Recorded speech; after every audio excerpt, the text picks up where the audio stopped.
The Committee on Homeland Security, Justice, and Public Safety is hereby called to order. The members of the Committee of Homeland Security and Justice and Public Safety are Honorable Senator Dwayne M. DeGraff, Vice Chair, Honorable Senator Kenneth L. Giddens, Honorable Senator Novell E. Francis Jr., Honorable Senator Javon E. James Sr., Honorable Senator Alma Francis Heilegger, Honorable Senator Franklin D. Johnson, and I am Angel Bulkes Jr., Senator, Chairman of this committee. I would like to take the opportunity to congratulate the Peace Officers Recruit Classes of 2022-1, graduating in the districts of St. Croix and St. Thomas, St. John. I'd like to commend them for their exemplary work and fundamental duty to serve and safeguard the lives and property and to protect the innocent against deception, the weak against oppression or intimidation. The month of October is a very busy month. We have participated in a number of very meaningful observances, to include Contract Day, which is a very important part of the labor rights movement here on the island of St. Croix. Also, in observances this month, we have Breast Cancer Awareness Month, Domestic Violence Month, Mental Health Month, and Fire Prevention Week, and of course, Virgin Islands Puerto Rico Friendship Day, which has now celebrated about 58 years now. Upcoming observances tomorrow is White Cane Day, to celebrate the achievements of people who are blind or visually impaired for their important work and also for their tool of independence, the white cane. Also on the 24th of October is United Nations Day. It's an annual commemorative day reflecting on the official creation of the United Nations, which is the 24th of October, 1945. The UN's purpose is to maintain an international peace and security of all, and develop nations and achieve international cooperation, and to harmonize the actions of all nations. Today we have a very important hearing which concerns the preparedness and the emergency response to hurricanes or natural disasters. As we know, hurricane season has fluctuated. Historically, it's been between June and November, but as global warming takes place, things change in our environment. However, we must be prepared and respond and have ongoing recovery throughout the year.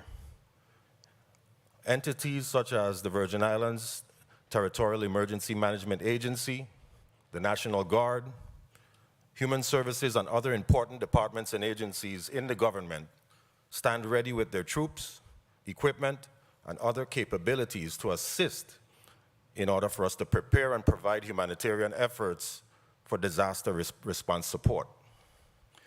It is very important to plan and put things in place to ensure the safety in case of a hurricane or a natural disaster in our territory again. Today, my colleagues and I are going to focus on the strengths, the weaknesses, the opportunities, and threats, also known as SWOT, that potentially could happen. Some of the things that come to mind are the chain of command, emergency functions, who will perform them during broad or specific situations, specific procedures including routes and exits, procedures accounting for people who are alive and, God forbid, deceased. Adequate equipment and personnel obviously is important.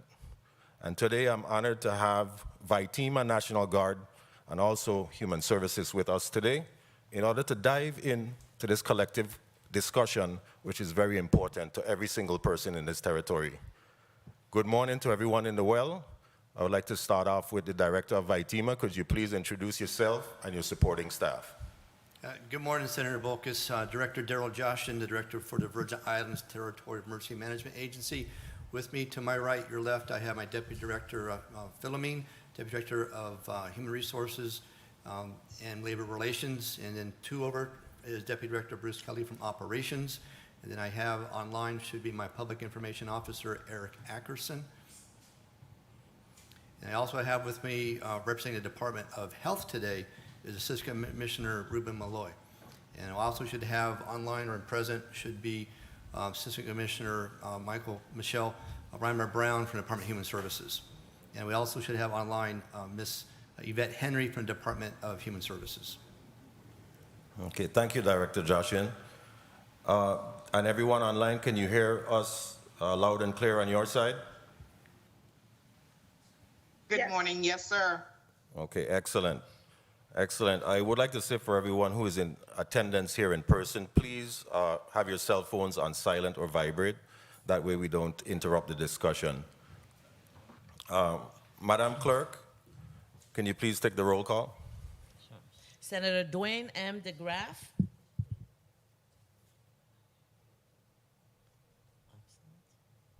Senator Novell E. Francis. One moment. I believe that Vice Chair DeGraff is in attendance, but his microphone was muted. Okay. Let's try that one more time. Apologies. Senator Dwayne M. DeGraff present. Senator Novell E. Francis. Senator Novell E. Francis absent. Senator Alma Francis Heiliger. Senator Alma Francis Heiliger absent. Senator Kenneth L. Gittens. Here. Senator Kenneth L. Gittens present. Senator Javan E. James Sr. Senator Javan E. James Sr. absent. Senator Franklin D. Johnson. Senator Franklin D. Johnson absent. Senator Angel L. Bocas Jr. Present. Senator Angel L. Bocas Jr. present. We have 3 present, 4 absent. Thank you, Madam Clerk. If there are any non-committee members present in the St. Thomas, St. John District, I see the Honorable Marvin A. Blyden. Thank you, Senator, for attending. Please mark Senator Marvin A. Blyden as present, Madam Clerk. Okay. Madam Clerk, are there any correspondence? Yes. Please read them into the record. The Honorable Angel Bocas Jr., Chairman, Committee on Homeland Security, Justice, and Public Safety. This is Senator Franklin D. Johnson. Dear Mr. Chair, I'll be late in attending today, Friday, October 14, 2022, Committee on Homeland Security, Justice, and Public Safety meeting, scheduled to begin at 10 a.m. in the Frits E. Lawaetz Legislative Conference Room on St. Croix, U.S. Virgin Islands. My sincere apologies for any inconvenience my delayed arrival may cause, as I'm a guest speaker at the White Cane Safety Day ceremony and awareness walk event taking place today, Friday, October 14th, 2022 at 10 a.m. at the Eliza McBean Tower in Frederiksted, St. Croix, U.S. Virgin Islands. My sincere apologies for any inconvenience my delayed arrival may cause. Sincerely, Franklin D. Johnson, Senator. And then this one is from the office of Senator Novell E. Francis, Jr. Dear Senator Bocas, I'm writing to advise that I'll be tardy for today's meeting of the Committee on Homeland Security, Justice, and Public Safety, as I'm attending the 2022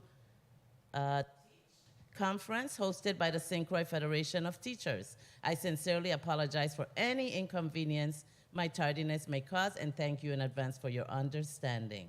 Regards, Novell E. Francis, Jr., Senate Vice President, 34th Legislature of the Virgin Islands. And this one is from the office of Senator Alma Francis Heiliger. Greetings, Senator Bocas. Please note for the records, I'll be tardy to the Committee on Homeland Security. One moment, Madam Clerk. I believe I heard the voice of Senator Alma Francis Heiliger. Yes, I am present. Thank you for being here, Senator. Please disregard that correspondence and mark Senator Alma Francis Heiliger as present. Are there any more correspondence? Yes, Mr. Chair. This one is from the Office of the Commissioner, Department of Human Services. Dear Chairman Bokes, thank you for your invitation to testify before the Committee on Homeland Security, Justice, and Public Safety, scheduled for Friday, October 14, 2022, at Frits E. Lawaetz Legislative Conference Room on St. Croix. The VI Department of Human Services is co-sponsoring the 2022 SHE, which is Strength Health Through Equity Women's Empowerment Summit with the VI Department of Health, and therefore I cannot attend in person as I'm giving opening and closing remarks and will be assisting throughout the entire day of the event. Therefore, in my absence, the following VI Department of Human Services team will be in attendance virtually. The Assistant Commissioner, ESC, STT, STJ, Michael Reimer Brown, Community Affairs Coordinator, ESF6, Mass Care Specialist, ESC, STT, Yvette Henry, and Socio-Recreation Program Director, ESC, STJ, Abigail Hendricks. We humbly request a virtual attendance link from your public affairs staff be sent accordingly so we can respond to any questions regarding the submitted joint interdepartmental testimony on the mass care. Thank you for your consideration in this matter. Respectfully, Kimberley Causey-Gomez. Thank you, Madam Chair. Before reading the agenda into the record, we're going to go on a brief 2-minute recess.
Good morning to the people of the Virgin Islands. We are back from recess.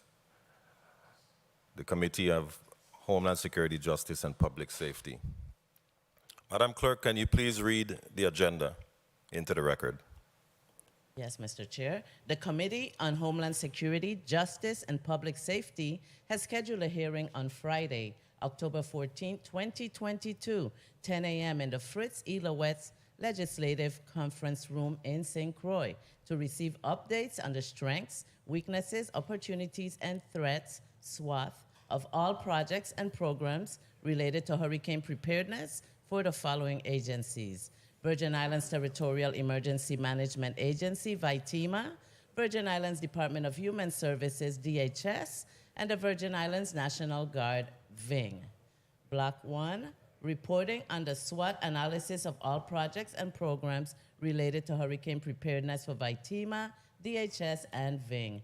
Invited testifiers: Kimberley Causey-Gomez, Commissioner, Virgin Islands Department of Human Services, and Daryl Jaschen, Director, Virgin Islands Territorial Emergency Management Agency, and General Joe Knox Limbacher, Adjutant General, Virgin Islands National Guard. Thank you, Madam Clerk. Before receiving the testimony, I would like to have our online virtual testifiers do a mic check. Please state your name and title. Good morning. Mikkel Reimer Brown, Assistant Commissioner, the Department of Human Services. Good morning. Yvette Henry, Community Affairs Coordinator, Department of Human Services. Good morning. Abigail Hendricks, ESF States Coordinator, St. John, Department of Human Services. Good morning, Eric Ackerson, Public Information Officer for VITEMA. And good morning, Major General Kojo Knox Limbacher, Adjutant General and the Commander of the Army and the Air National Guard.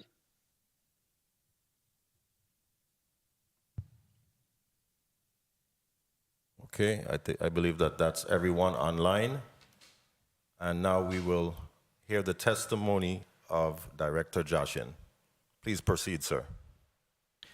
Good morning, Senator Angel L. Bolkus, Jr., Chairman of the Committee on Homeland Security, Justice, Public Safety, and other committee members, 34th Legislature, and those in the viewing and listening audience. I'm Daryl D. Jaschen, the Director of the Virgin Islands Territorial Emergency Management Agency, known as VITEMA. With me today from the Department of Human Services, our Assistant Commissioner, Mikkel Reimer Brown, Ms. Yvette Henry, Department of Health, Assistant Commissioner Ruben Malloy, and from VITEMA, Deputy Director of Operations Bruce Kelly, Deputy Director of Human Resources and Labor Relations Merlinda Philomene, and Public Information Officer Eric Ackerson. And as I want to also recognize Major General Knox Limbacher, the Adjutant General of the Virgin Islands National Guard. You've been invited here today to provide this committee an update on the territory's preparedness and emergency procedures for the 2022 hurricane season. This testimony is provided as a combined testimony of VITEMA, Department of Human Services, Department of Health, and the Virgin Islands National Guard. To date, the Atlantic hurricane season 2022 has generated 11 named storms, of which 3 have made landfall as hurricanes with sustained winds greater than 74 miles per hour. Category 1 Fiona in Puerto Rico on the 18th of September, with 85-mile-an-hour winds, and Hurricane Ian, which made landfall 3 times, first as a Category 3 in Cuba on 27 September with 125-mile-an-hour winds, then as a very strong Category 4 in Florida on 28 September with 155-mile-an-hour winds, storm surge of up to 12 feet, moving across the state to the Atlantic coast, and finally as a Category 1 in South Carolina on 30 September with 85-mile-an-hour winds, moving towards both North Carolina and Virginia. The most recent hurricane, Julia, made landfall as a Category 1 in Nicaragua on 9 October with 85-mile-an-hour winds. For the U.S. Virgin Islands, thus far in 2022, Tropical Storm Fiona passed within 67 miles of the south shore of St. Croix on early Sunday morning, 18 September. With tropical storm force winds of 39 miles per hour going out 114 miles from the center as Fiona passed, moving towards Puerto Rico. As far as our readiness initiatives prior to hurricane season, going back to January of 2022, VITEMA and FEMA began the process of identifying focused readiness initiatives and key government territorial agencies to lead assessment and improvement efforts prior to the start of hurricane season, which begins on 1 June. Meetings were held every 2 weeks with over 15 territorial government agencies, VITEMA and FEMA, to update assessments and response plans, as well as determine methods to exercise joint teams working side by side with their federal partners. Individual readiness initiatives meetings were held by territorial government agencies were conducted between these update meetings. A total of 19 focus initiatives continued to be developed over the period from January to April, with May reserved for our capstone exercise 2022. The areas of focus were developed based on experiences from Hurricanes Irma and Maria in 2017. The focus areas are emergency temporary power, port openings, both air and sea, operational integration, commodity distribution, sheltering, emergency feeding, damage assessments, public warning and communication, urban search and rescue, debris management, patient movement, National Guard soldier and equipment force flow, bed down space requirements for federal responders, and disability integration. This is our third year in a row for our readiness initiatives. VITEMA and FEMA developed an operational integration with the Territorial Emergency Management Support Coordinators, using for the first time in over 5 years the software application known as Web EOC, which joins representatives from all 15 emergency support functions and the Emergency Operations Center in St. Croix, St. Thomas, and St. John. The Public Assistance Officer of VITEMA and the Office of Disaster Recovery developed and trained on the means and methods of conducting the preliminary damage assessment, along with the Department of Human Services, conducted integrated training on individual assistance. The Department of Human Services continued to develop plans and identify key locations for congregate evacuation shelters, as well as post-landfall secondary shelters. In addition to sheltering operations, the Department of Human Services, VITEMA, the National Guard, verified the points of distribution, called pods, sites for issuing food and water following a storm, and trained individuals, including volunteers, for managing a pod site. A shelter preparation drill for all territory stakeholders occurred Friday, 29 October on St. Thomas at Lockhart School with over 50 participants.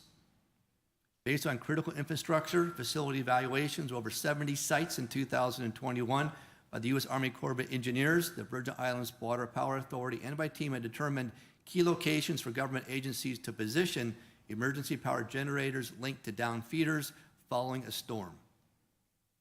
The Department of Health conducted a patient movement and evacuation plan review, tabletop exercise, and update with the final approval by Commissioner Carcion on August 22nd, 2022.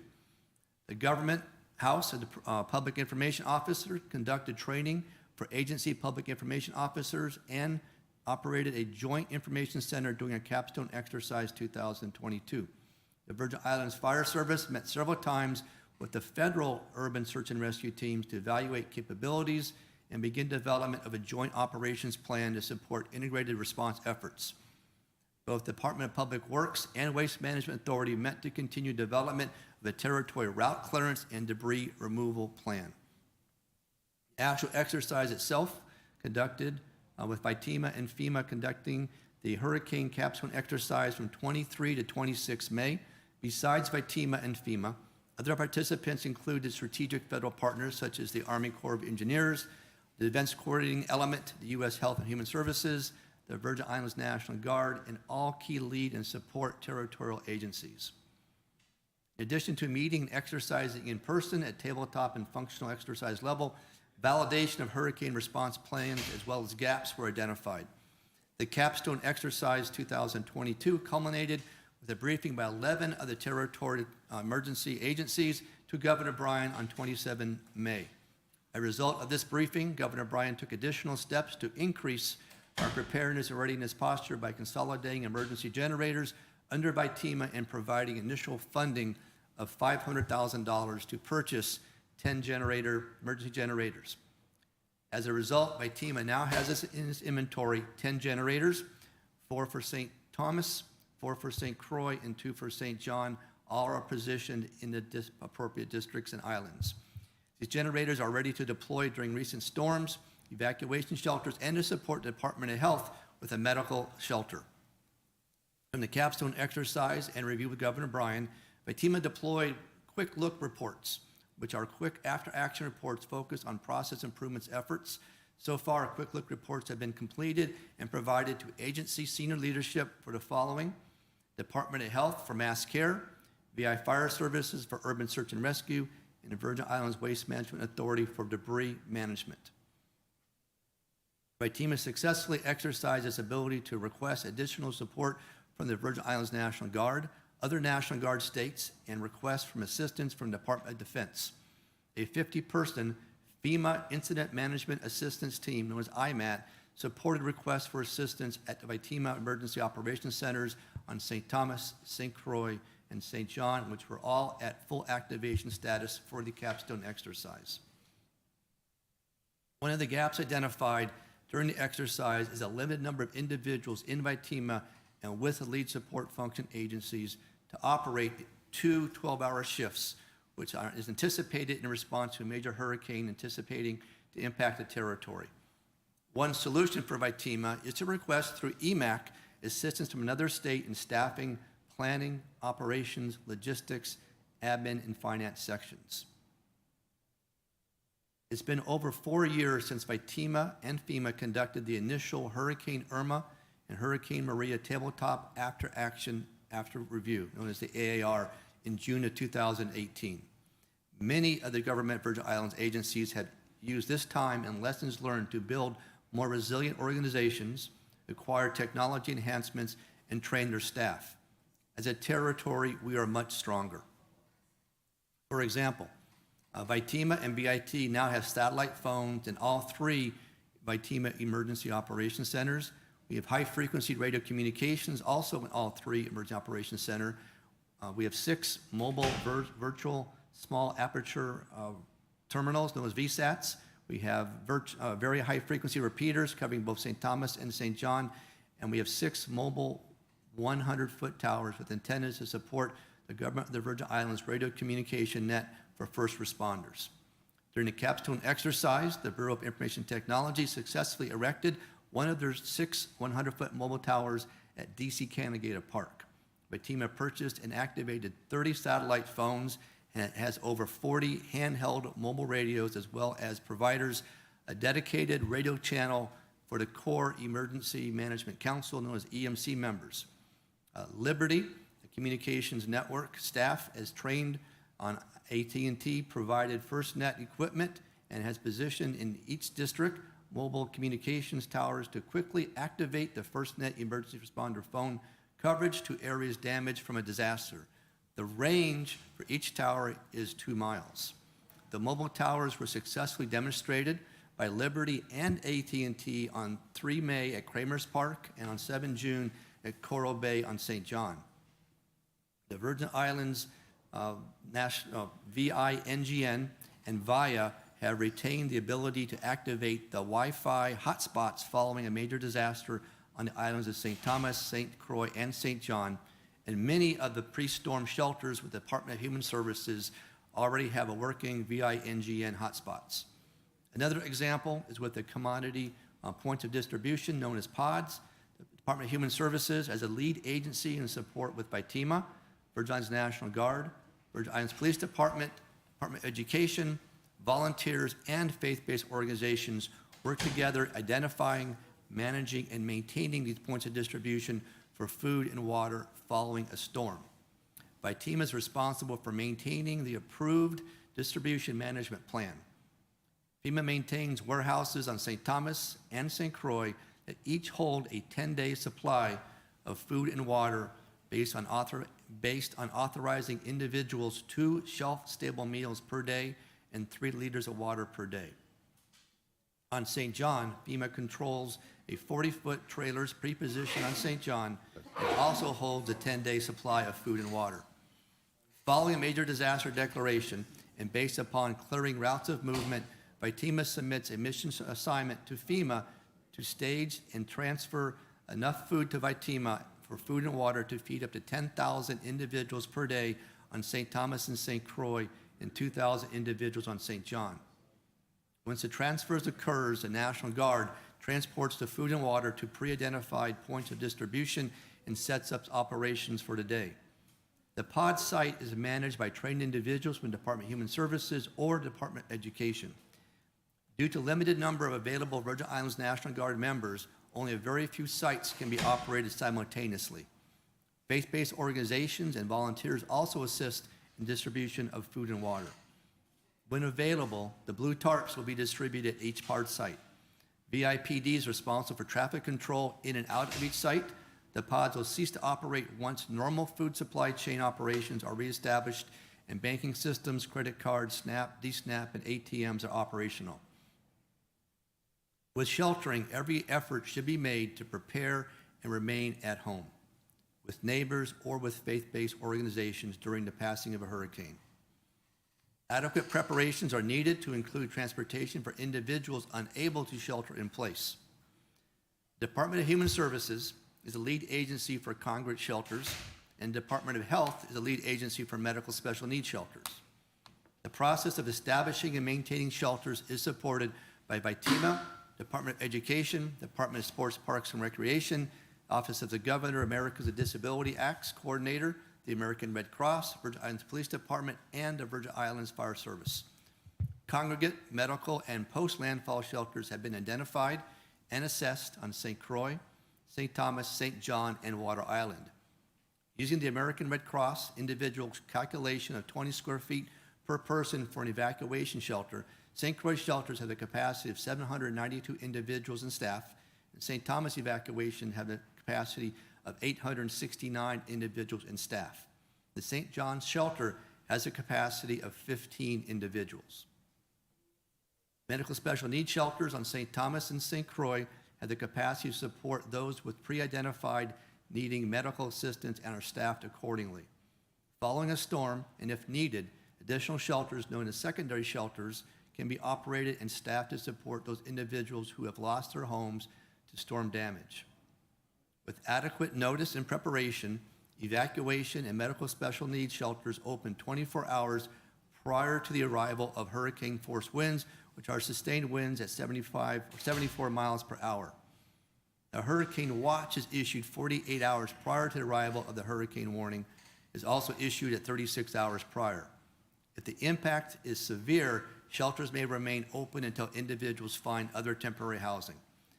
The American Red Cross provides food and water for the first 72 hours the shelters open, and then the Department of Education assumes the meal operations.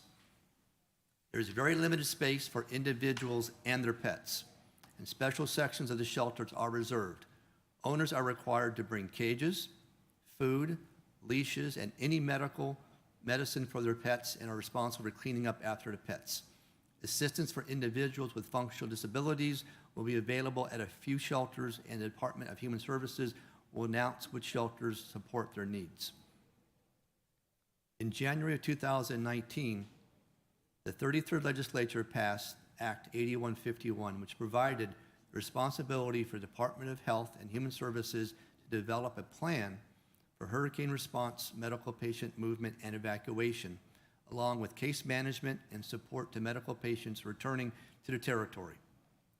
This plan, developed, is led by the Department of Health, and this year the U.S. Health and Human Services assisted in a tabletop review of the plan. Changes to the plan now include the requirement for a family caregiver to accompany the patient during movement and evacuation. All patients identified to evacuate must check in and be tracked to one of the territory's hospital using the Joint Patient Assistant and Tracking System known as JPATS. Very little pre-storm off-island patient evacuation is conducted, and preparation for post-storm coordination is through U.S. Health and Human Services and the Department of Defense.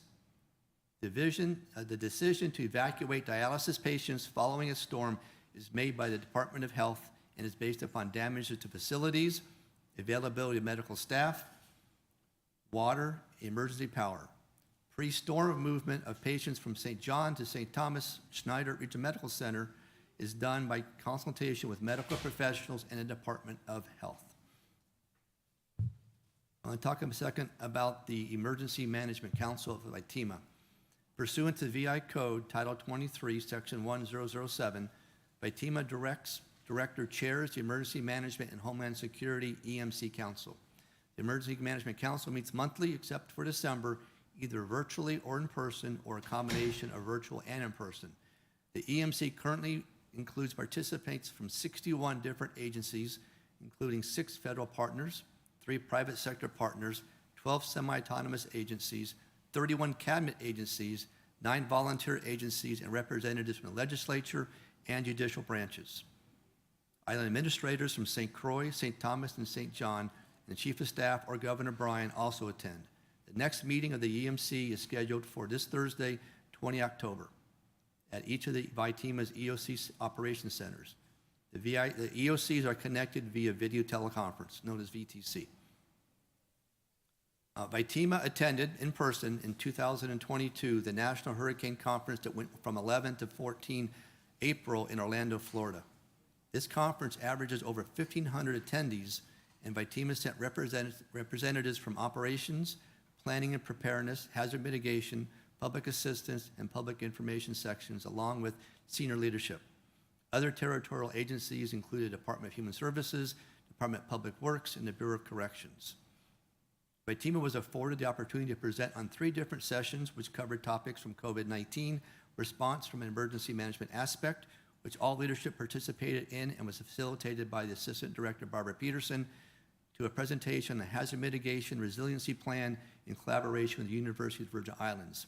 Deputy Director of Plans and Preparedness, Ms. Regina Brown, participated in a roundtable discussion on preparedness and equity in the field of emergency management. Lastly, Deputy Director Bruce Kelly, along with Public Information Officer Eric Ackerson and EOC Supervisor Akeem Charswell, presented on our operational coordination based on our unique geographical location. This was the first time the agency was able to present at a conference, and will also submit abstracts to present at the next conference in New Orleans.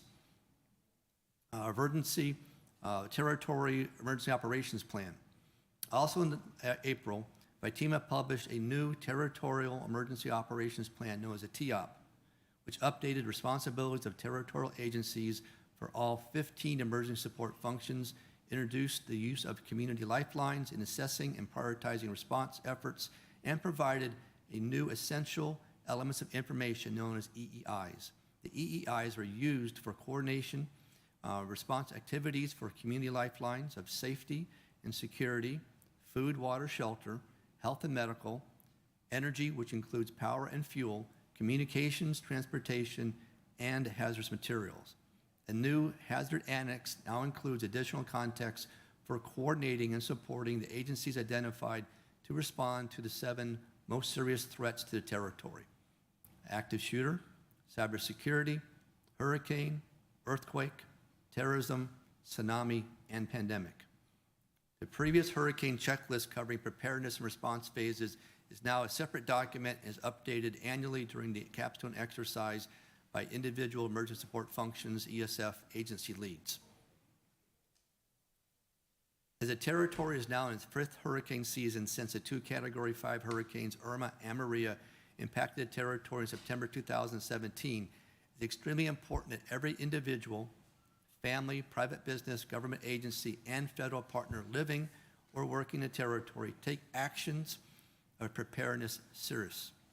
VITEMA conducted outreach and messaging throughout the territory as part of National Hurricane Preparedness Week from 1 to 7 May. The overall theme for the week for individuals, families, and businesses is be prepared, stay informed, and be vigilant.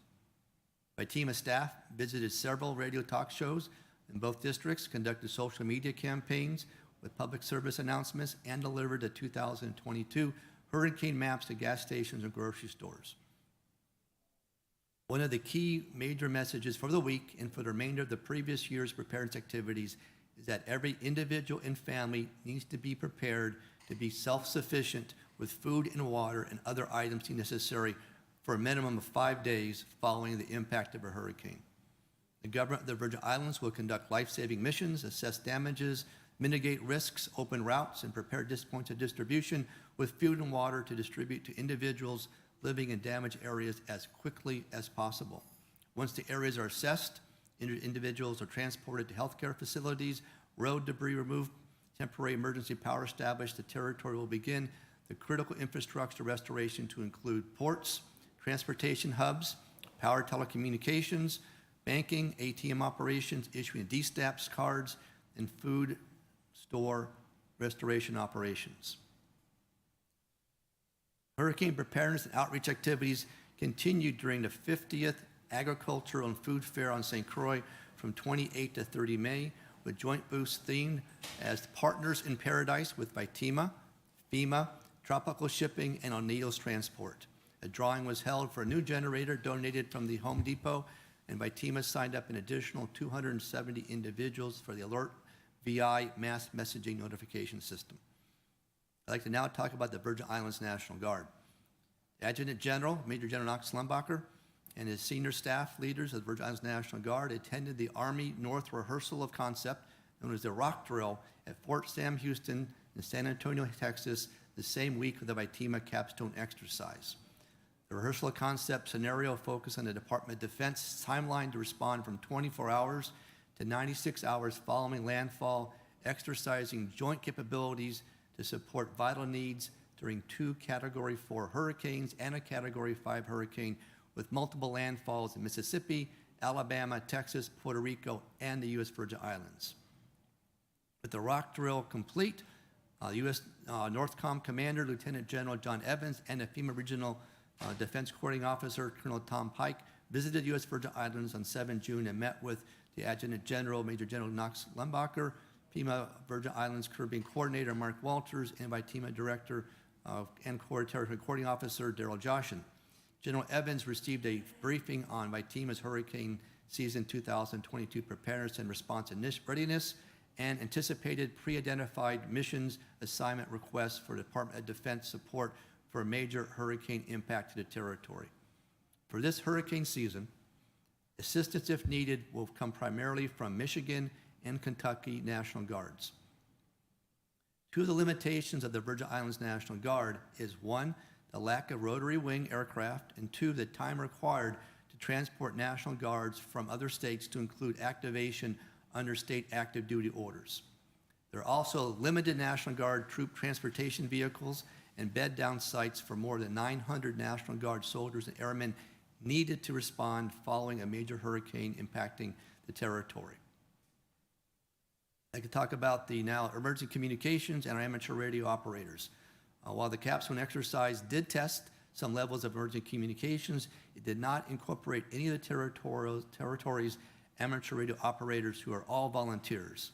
Amateur radio operators, or HAMs, as they're normally called, are licensed individuals by the Federal Communications Commission, FCC, and while many support VITEMA and FEMA during Hurricanes Irma and Maria, many are newly licensed, have not participated in a functional exercise drill. On 25 and 26 June, VITEMA supported the annual exercise on St. Croix. This field day, as it's known, tests radio operators' team's ability to operate for 24 hours, communicating using high-frequency radios and antennas, long distance using temporary emergency power at a location other than an office environment. Over 1,000 other teams also conducted field day throughout North America during the same period. St. Croix conducted the field day exercise out of the VITEMA Mobile EOC at Cane Bay and welcomed the public on Saturday, 25 June from 2 to 4 p.m. to see them in action and learn about amateur radio. To further develop skills in emergency operations and emergency command for times during hurricanes and other emergencies, VITEMA hosted a 40-hour in-person immediate, intermediate, and advanced incident command ICS course on St. Croix and St. Thomas. The St. Thomas course ran 13 to 17 June, and the St. Croix course ran 21 to 24 June. Over 60 individuals attended the various lead government emergency support function agencies, the National Guard, and volunteers. I'd like to talk about VITEMA's Continuity of Operations Plan, known as COOP. VITEMA recommends every business, development, train, and test its own continuity of operations plan, known as COOP.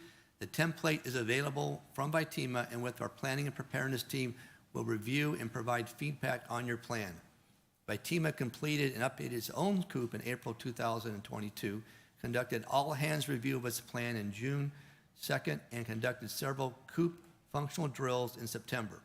VITEMA's COOP plan and drill focus on the ability to successfully set up and conduct our three essential functions: 1, 911 emergency communications, 2, emergency operations centers, and 3, recovery operations.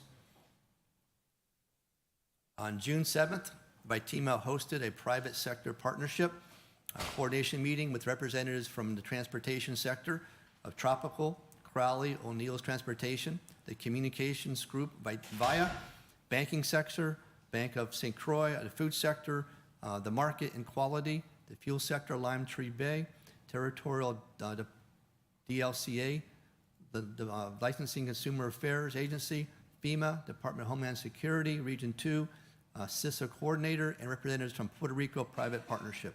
The purpose of this meeting was to coordinate response and recovery activities with the private sector and focus territorial unity of effort on reestablishing critical infrastructure and supply chain structure. The group uses community lifelines to set up teams and identify several critical activities following a disaster, as well as establish a business emergency operations center which interacts with VITEMA EOCs. On 13 June, VITEMA Director Daryl Jaschen and the Department of Human Services Community Affairs Coordinator Ms. Yvette Henry met with Pastor Isaac and other members of the St. John Pastors Fellowship in Cruz Bay to discuss hurricane preparedness and response for this hurricane season. Concerns were raised about sheltering capacities, support to the sick during curfews, ferry port closings, center line closing, communication, and medical care following a storm. I'd like to now turn to Senior Registry. Act number 8058 identifies the requirement for the Department of Human Services to maintain a volunteer senior registry for persons 60 years or older with disabilities living alone.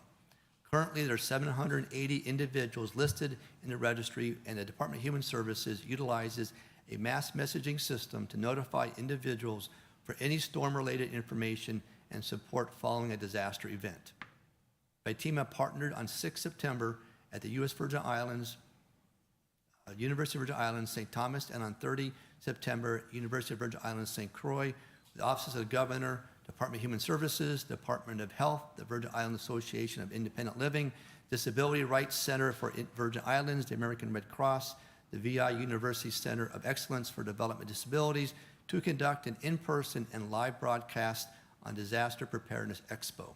The Expo provided information to senior citizens and adults with disabilities. Expo was a tremendous success with 124 participants on St. Thomas and 90 participants on St. Croix. I'd like to now turn to VITEMA's strengths, weaknesses, opportunities, and threats. As a special request of this committee, I'll provide VITEMA's analysis of its strengths, weaknesses, opportunities, and threats. On 30 June 2021, VITEMA conducted, with facilitation by Office of Management and Budget, a formal SWOT analysis. Participants from VITEMA included Director Daryl Jaschen, Assistant Director Barbara Peterson, Deputy Director of Logistics Steve de Blasio, Public Assistance Officer Melinda Bigelow-Messer, Deputy Director of Operations Bruce Kelly, Deputy Director of Planning and Preparedness Regina Brown, and from Hazard Mitigation Ms. Trinita Webster. From the SWOT analysis, VITEMA identified and prioritized its strengths, its weaknesses, its opportunities, and threats. Our top 3 prioritized areas are identified as follows. For strengths, number 1 is our staff. VITEMA has a good team of people, skill, and they like each other. 2, coordinating abilities. VITEMA can coordinate within an agency even though they're geographically split. And 3, planning. VITEMA continually develops and maintains plans needed for preparation, response, mitigation, and recovery. Our weaknesses: 1, staffing challenges, finding and retaining qualified staff for its diverse requirements for both districts. 2, lack of redundancy, employees do not share what they learn or know. 3, internal coordination and communication. VITEMA is very capable of successfully coordination, but at times it can be very chaotic. When communication falls short, it also shows up as a failure or a weakness. Although coordination is what VITEMA does, there are times when it doesn't work. Section synergy, internal coordination across VITEMA divisions sometimes ends up stepping all over each other. Meetings are sometimes set up by multiple persons at the same time. Our opportunities, number one, is cross-training. VITEMA needs to develop a program for times when emergencies occur, as some positions are needed to be staffed 24-hour operations. Number two, new technology. VITEMA should take advantage of advanced communications and software capabilities. And three, training. VITEMA should take advantage of training by federal partners. Our threats, number one, our employee loss and shrinkage. Due to salary inequities, VITEMA will continue to lose employees to better paying companies and even within the government of the Virgin Islands. Two, lack of resources. VITEMA must update and repair its infrastructure, providing capacity and commodity for storage and equipment. And number three, funding.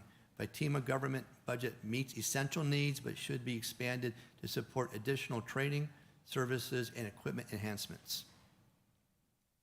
As a result of the SWOT analysis, VITEMA set the following strategic priorities for both fiscal year 2022 and now going to fiscal year 2023. First is staffing. Our inability to keep staffing because of funding, salaries are not competitive. There's talent out there, but we need to find it, and it's hard to find. Second, our staffing retention. Because of the storms, people are floating around between agencies because almost every agency has a disaster recovery specialist. Three, our salaries, our equity within positions. Next is training, opportunity for process improvement, project management, and emergency management. And coordination, opportunities to interact with new agencies and build positive relationships. Public messaging and misconception, our image messaging. VITEMA is more than just hurricanes. And finally, our federal partnership and reputation. We want to build confidence with federal partners and ability to, as emergency managers. In closing, while VITEMA territorial agencies have worked both individually and within the emergency support functions, there will always be ways to work ahead as well as continue to improve our processes. Agencies should constantly refine and update their plans, conduct drills, educate new staff, and ensure our own families and agencies are prepared. We're very proud of each and every member of our agencies and the seriousness in which they accept their roles in not only preparing their agencies, but in preparing themselves and their families. We want to thank Governor Albert Bryan, Jr. and Lieutenant Governor Triandra Roach for their continued leadership, guidance, and emphasis on the importance of the Emergency Management Council and its efforts to continually improve our abilities to plan, train, and respond to any major disaster, whether in advance notice, such as a hurricane or a pandemic, or whether there's little or no notice, such as an earthquake or tsunami. Thank you, Committee Chairman Senator Angel L. Bocas, Jr. for this opportunity to provide combined testimony with VITEMA, Department of Human Services, Department of Health, and the Virgin Islands National Guard. We are prepared to address any questions you have at this time. Thank you, Director Jaschen, and let me be the first to say thank you for a comprehensive testimony, and it definitely speaks volumes as to the collaboration and communication that all of the agencies that are before us today partake in order to do this job. This job that is a tough one. You are the expert in that area, so I thank everyone for the comprehensive testimony. Some of the questions before we go into a 5-minute round that I have are specifically for St. John. I want to ask about the shelter there. I know that on St. Croix there's a shelter for 792 individuals, St. Thomas 869, but St. John unfortunately can only house 15 individuals, and you can see what the disparity is there with an island that has about almost 5,000 people on it. Are there any plans to try to find any other location on St. John that could provide shelter services? The easy answer, Senator, is yes. There are plans. Even Commissioner Causey-Gomez, we've done outreach with the private sector. They're asking them if they want to volunteer to take on as an emergency shelter. There's also a cost in some cases to do this, and that's something we're also working with a memorandum agreement. If I can ask Ms. Yvette Henry, because she's been very involved with shelter operations, to expand on that, she will do that, sir. And please do, Ms. Henry. You're recognized. Good morning, Senator. Commissioner Kimberley, Causey-Gomez, and myself have gone through St. John, and we have reached out to the private sector over on St. John in partnershiping with the Department of Human Services. Case in point, have even gone through the location over in Coral Bay, where we would have the folks in that community shelter in place, but we would support them in aiding with comfort kits, blankets, and whatever food supplies, water that they would need to make sure that they're sheltering in place. As Director Jaschen said, a lot of things came about as far as pricing, acquiring space, and so that is something that the department and GVI on a whole would have to look into in acquiring space to fit the St. Johnians as we move forward in the hurricane season. Okay, I believe I also see online the manager of the shelter, Ms. Abigail Hendricks. If she's available to speak, can she provide us with any information if there's any challenges in that specific shelter that we should know about? Well, the shelter that we have available, this is Abigail Hendricks, DHS. The shelter that we do have available is quite suitable, brand new, handicap accessible. As far as other facilities go, we have push come to shove. Ms. Hendricks, Ms. Hendricks, I apologize Yes. for interrupting you. Can you turn on your camera for me, please? It's on. Oh, it's It is? not? Sorry. We're not seeing you over Sorry. here. There you are. There I am. Okay, good. Please proceed. Yes. Yes, we do have a couple of people in the private sector who are willing to assist if need be. Of course, we do encourage folks to shelter in place, but if push comes to shove and we do need to shelter folks after post hurricane, we do have a few people who are willing to assist us with that. Also, through attending the Hurricane Convention, we learned that in our district, there are several programs who will assist us through HUD in housing people post-hurricane, and we have utilized those programs in 2018 after the major storms in 2017, and we'll be more than happy to assist and activate those programs if we need to do sheltering or covering people and placing them in facilities that these agencies will assist us in taking care of them. Okay, thank you very much. And we're going to proceed into a 5-minute round. There's going to be 2 rounds. We are going to begin with the Honorable Senator Kenny L. Gittens. I'd also like to recognize the presence of our Vice President, the Honorable Novell E. Francis, Jr. Thank you for being here, Senator. Senator Gittens, you're recognized. Thank you, Mr. Chair, and good morning to all. Congratulations on chairing your first meeting. You're doing a good job so far. I must say, though, that I've been waiting for this opportunity for quite some time, as we've not had a Homeland Security hearing for a number of months. So 5 minutes would not be sufficient for me, but we will begin anyway. First things first, are all our police stations equipped with an automatic generator? And I ask that, and I want you to respond to me with your full knowledge and not your beliefs, because I can tell you that Frederickson Police Station was in pitch darkness some time ago with the generators not working. So tell me, are our police stations territory-wide fully equipped with automatic generator, and whether or not we're doing routine maintenance to these generators?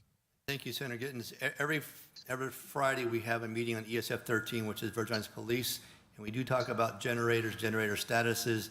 After we had Tropical Storm Fiona come through, there were a couple of challenges about the automatic transfer switches versus manual transfer switches. So based on the feedback, there at least is one or two that right now are looking at validating their transfer switches, sir.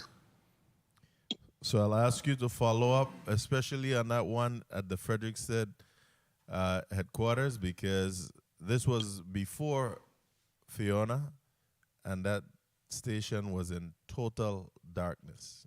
Specifically on Frederiksted, sir, we did put a temporary generator down in there for a couple of weeks.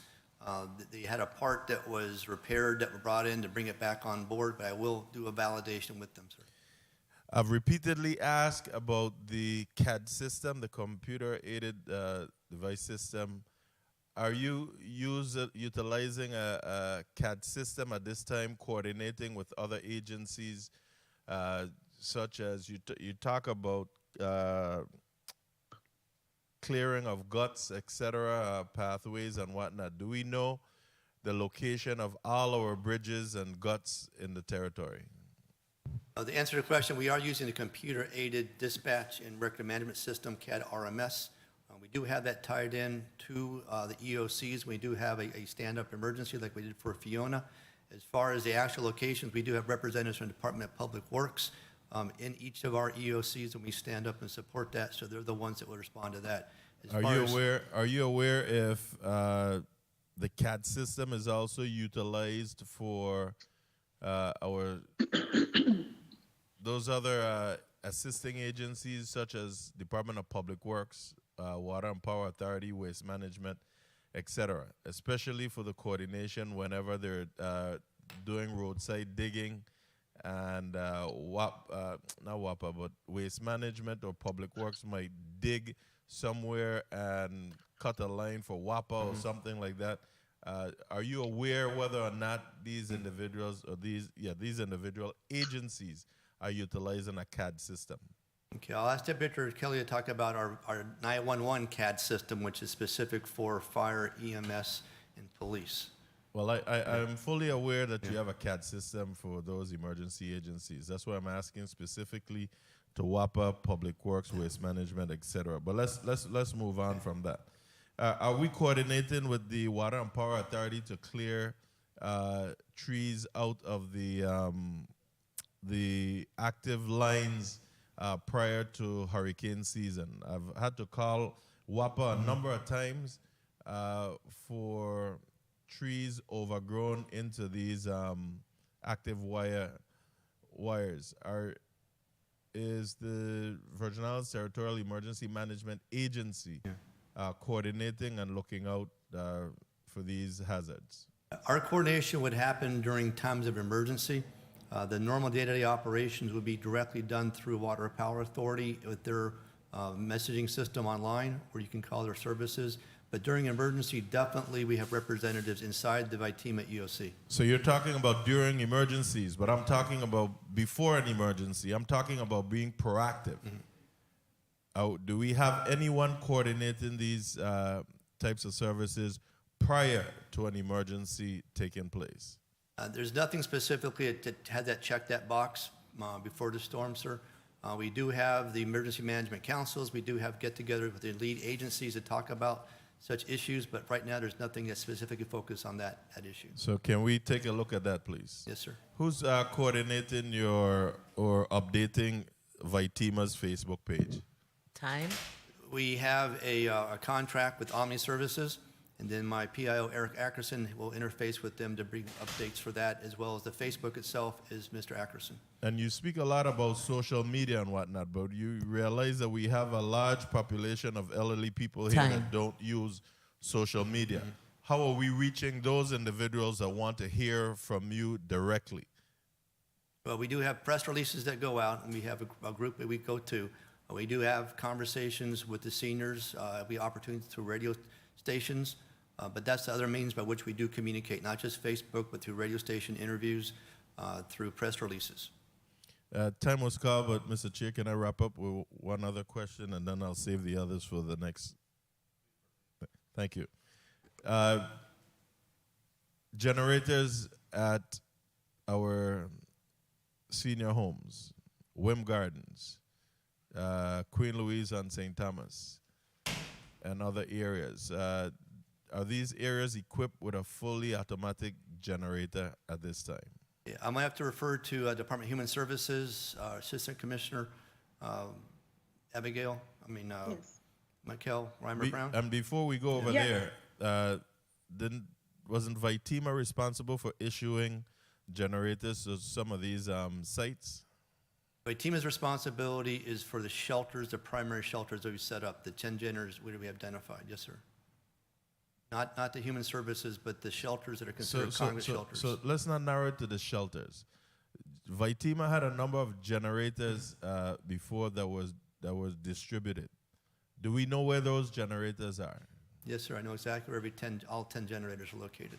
So are any of them assigned to the senior assisted living homes that I'm talking about? Queen Louise, Wim Garden, et cetera, et cetera? No, sir. There's been no request for those to be positioned there. No requests? All right. Let's hear from the agency, Human Services, because we're hearing Yes, that there has been no request from to VITEMA for a generator. I'm not sure why not. Mikal Reimer-Brown, Assistant Commissioner. We had generators from VITEMA, but because we purchased new generators for the Herbert Grigg home and the Queen Louise home, we yielded that generator back to VITEMA, and we are not in need of an additional generator at this time. Both generators at both homes, Queen Louise and Herbert Grigg, are routinely maintained, and at this point, we are not in need of another generator. What about Wim Garden and those two generators that you speak about? Are they generating the entire property or they're generating just the administrative offices? No, the Queen Louise and the Herbert Grigg generates power for the entire facility, the residential facility. Excellent, thank you. Excellent, thank you. What about Wim Gardens? I know Wim Gardens is a shared entity between Human Services and Housing Authority, but from the Human Services standpoint, have you or are you looking at securing a generator for Wim Gardens? I am not aware of what is being done by VI Housing Authority in that area, Senator, and neither am I aware of what is happening specifically at Lucinda Millen Home. Those are VI Housing Authority properties, and we provide services, but we're not in charge of the capital projects and generators. Thank you. We'll continue this conversation. Thank you for the leeway, Mr. Chair. Thank you, Senator Gittens. And before we move forward to Senator Blyden, I just had a quick question about your pod. You mentioned pods. Is there a succession plan for your pod managers that are in place? Yes, the Department of Human Services, we had training on those. There's about 20 individuals in each district that are trained on those pod sites. Ms. Henry can speak more details on that, but to answer your question, yes, there is. Okay, I just wanted to assure of that. Concerning the antennas, especially the one that you erected at Canagata, what is the range on those antennas? Can they perhaps reach out to Frederickstad? There's two types of antennas. The one that the BIT has that they can put up in the air, the 100-foot ones, those are primarily for within the district. So St. Thomas to St. Croix, just like our 911 system and dispatch, we work within the district right now for that. You'd have to go over to the other district, so they do not go between the islands right now, sir. Okay, so just for further clarity, so that antenna would suffice for the entire island of St. Croix? No, they have 6 of them. They have 6 antennas, Okay. just like we do for our dispatch services that go through fire and EMS and police. You'd have to set several of those up in order to cover those areas. So part of the post-event is do the analysis to find out which towers are up and which towers are down. And if the ones that are down, we would put one of those antennas out there or 2 of those antennas out Okay, there. and to how support many them. on St. Thomas and St. John? They have 2 on St. Thomas. I don't know if there's anyone on St. John at this point. I know there's definitely 2 on St. Thomas. That would be something we can discuss. Okay. At this time, I'd like to give Senator Blyden 5 minutes. You're recognized, sir.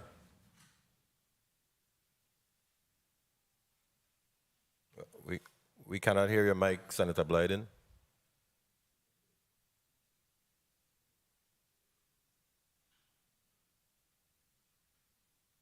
So, one moment, we're not hearing Senator Blyden.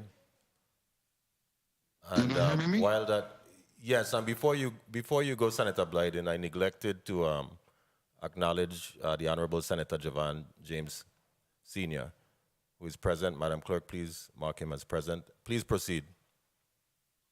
Thank you, Mr. Chair. Good morning again to my colleagues, the listening and viewing audiences, staff, central staff, good morning.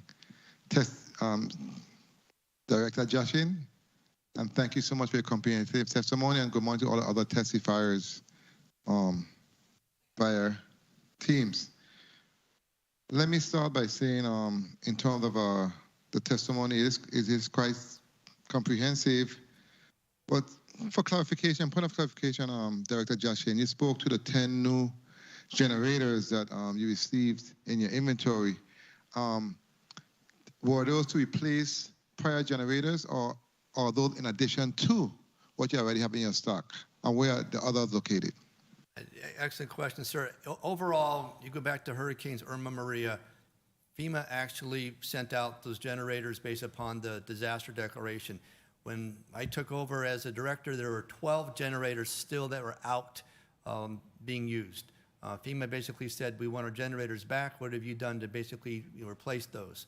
So from that, we were able to recover 11 of those generators. What was remaining was at the Department of Agriculture here on St. Croix. Commissioner Positive Nelson worked for about 1.5 years to get a generator to replace that, so he has his generator back.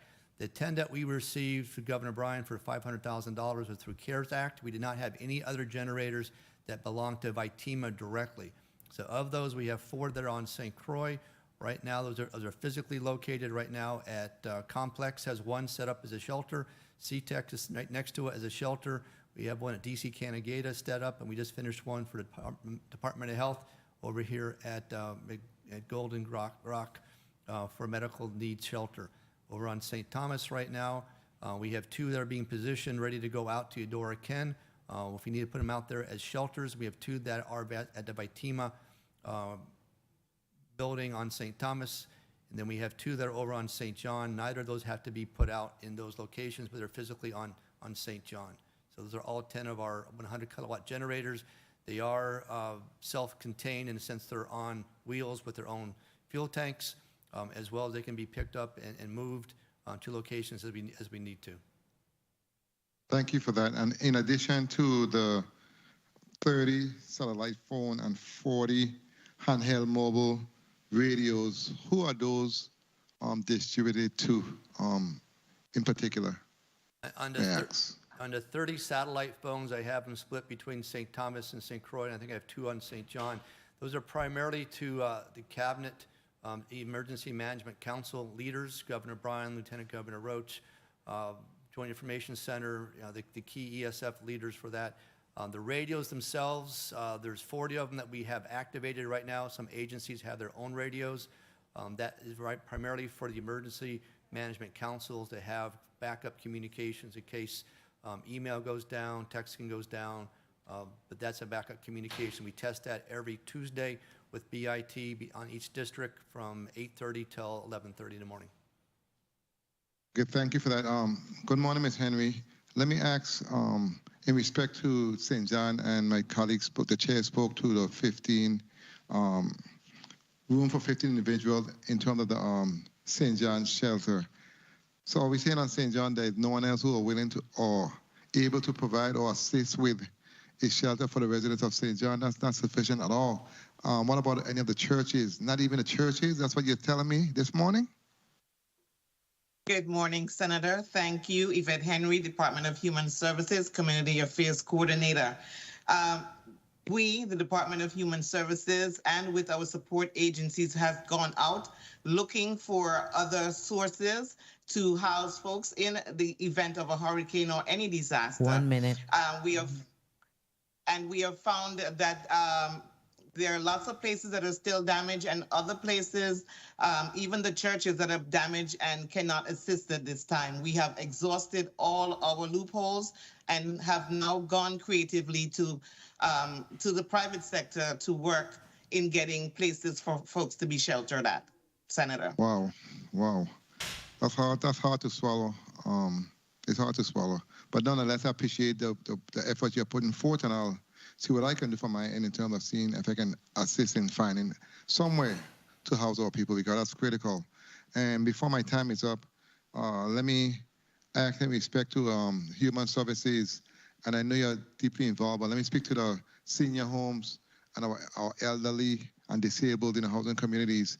I know when I was there, we have an elderly and disabled listing within those communities, and we work closely with the Department of Human Services. What type of collaboration or meetings have you had, say, within the last several months and moving forward with the Housing Authority in respect to preparedness and operations when it comes to any type of disaster? Can you please put on the record for us? Yes, Mikal Reimer Brown, Assistant Commissioner, Human Services. We meet regularly, and VI Housing Authority are part of our ESF 6 meetings. And just to let you know, I just wanted to confirm, and I did, that per COO Lydia Pell, we have all the senior homes, Lucinda Millen, Wim Gardens, and Joseph E. James. They all have working generators. And the Housing Authority, if there are any issues, they will usually contact us. They work closely with our Adult Protective Services. As many of you may know, we provide nursing support services at Lucinda Millen and Wim Gardens, and also homemaker services throughout the community, including Housing Authority properties. So there is a very close working relationship, which I think is very effective. And thank you for that. And I do know that they have a maintenance plan for those generators. Director Jaschen, do you have a maintenance plan for all of the other generators that was given from FEMA for the different locations? And thank you so much, Mr. Chair, for the time. I don't want to abuse my time. Senator, the generators that were from FEMA, once they're issued out from FEMA, FEMA's responsible for maintaining those. All have now been returned back to FEMA. FEMA took those out, I believe it was last year, and had them refreshed, and are now back in the territory stage, ready to go if we need those. But I cannot get access to those until after we have a disaster. There's a whole process to go through. We did identify, critical infrastructure last year with the Army Corps of Engineers coming in to identify those ahead of time. So we already have the risks identified, again, back to Water Power Authority with the feeder lines to make sure we sync up with them. As far as for the 10 generators themselves, yes, we do have a maintenance plan with those, as well as property procurement. If you already have a generator at your facility, property procurement supports maintaining those generators basically 24-hour or all 12 months out of the year, part of the emergency contract with property procurement. Thank you so much for your response. Thank you, Mr. Chair. Thank you, Senator Blyden.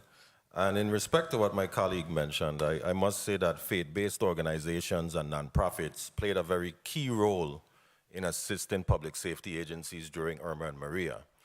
So I do agree that it's imperative that we should collaborate and form relationships, closer ones, with those faith-based organizations in order to compile a ledger of organizations that would be willing to assist in any case scenario. So I definitely agree with that. I'd like to quickly ask General Limbacher a question. Are you still on the line, sir? Yes, good afternoon, Senator. I'm on the line. Go ahead. Okay, great. Concerning your manpower, woman power, or official troops, how many active National Guards are there territory-wide currently? So when you say active National Guard members, so Army right now, I have about 575, and roughly Air about 557.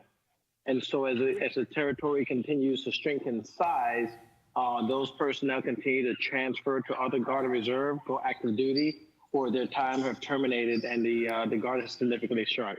Okay. And General, can you please put on your camera, please?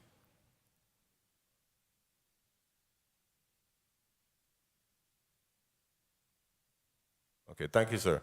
And currently, what is the number of members that are about to retire in that amount? You're now muted, sir. Please unmute. Actually, it's very few, probably about 10 that's about to retire. As we look at the National Guard standpoint, they can stay until the age of 60.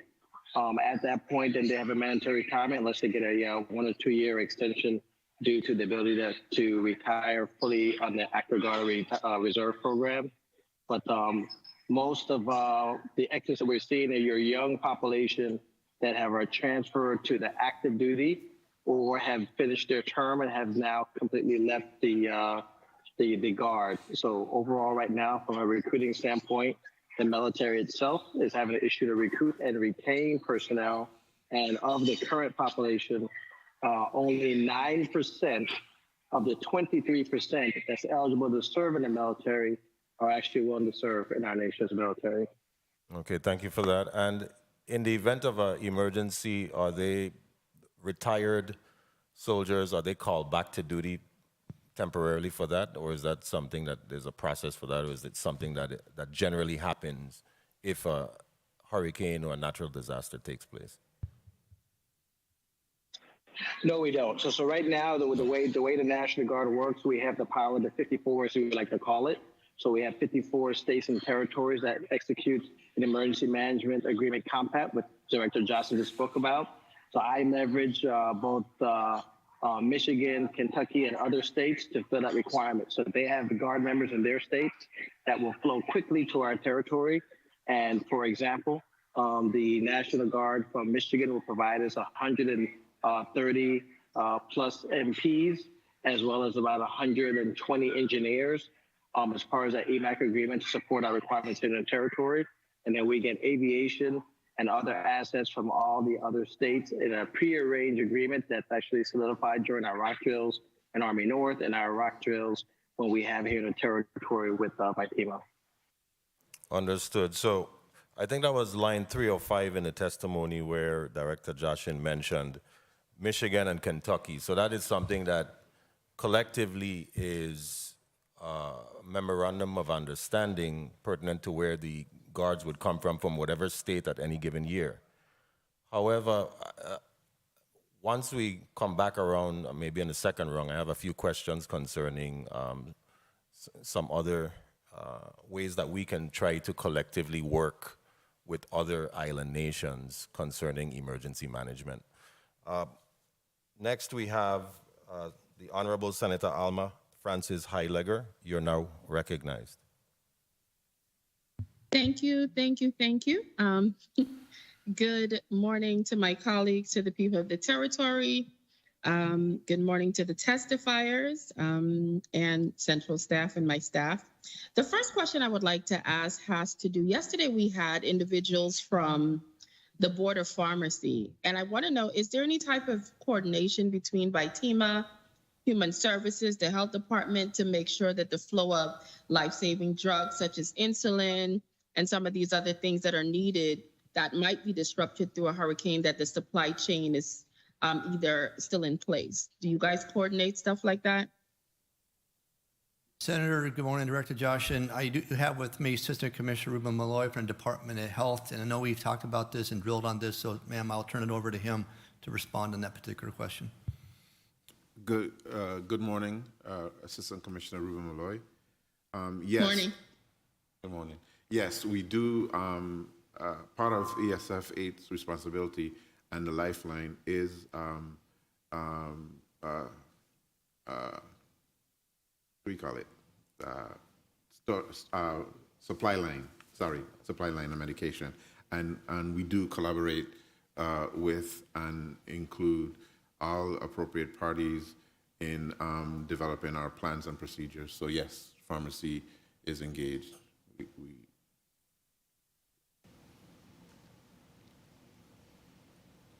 As it relates to preparedness again, I remember last year, October, Director Jaschen, you were before the Committee on Government Operations where I presented Bill I think it was 34-0103, and that was in regards to identifying essential workers and businesses.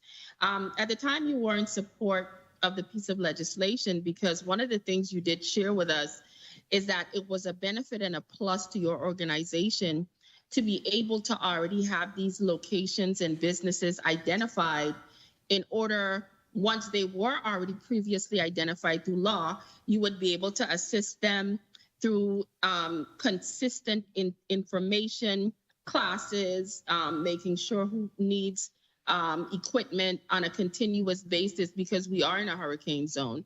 Are you still of the same mindset as it relates to my continued pursuit of that particular piece of legislation? Or do you feel that you have mastered some other way around getting this done? Well, Senator, we have stood up this year through the interaction with Department of Licensing and Consumer Affairs, our Business Emergency Operations Center, which is really all private sector, focusing on those 7 lifelines. So we really, we modeled this off of Puerto Rico, and we've been very successful. It was going to be just a test environment, but we've actually used it at least for 3 real-world events, and specifically on the last storm, Fiona, we did use that relationship to drive prioritization and get oxygen in the territory. So we did have an impact in Puerto Rico with vessels coming out as well as in Puerto Rico. So I support that completely, but we have stood up a Business Emergency Operations Center with fantastic support from the private sector. Excellent. So are you saying you no longer need that, or I'm trying to, what are your thought process? I didn't understand. I understand what you're doing now, but would you still be in need of being able to identify them as a standard throughout the year so you could work with them? Or are you saying you already are, so it's not necessary? Well, it goes back to that definition of an essential. You know, my thought was if you're essential, then we can talk about, you know, getting generators in, and we can talk about supporting a continuity of operations plan, which would help focus the activities. Right now with the with the BEOC, we're getting the same sort of support from them, and they're basically looking at a tiered approach to that. So as far as essential, I think we're actually working that very well with our Business Emergency Operations Center. Okay, thank you.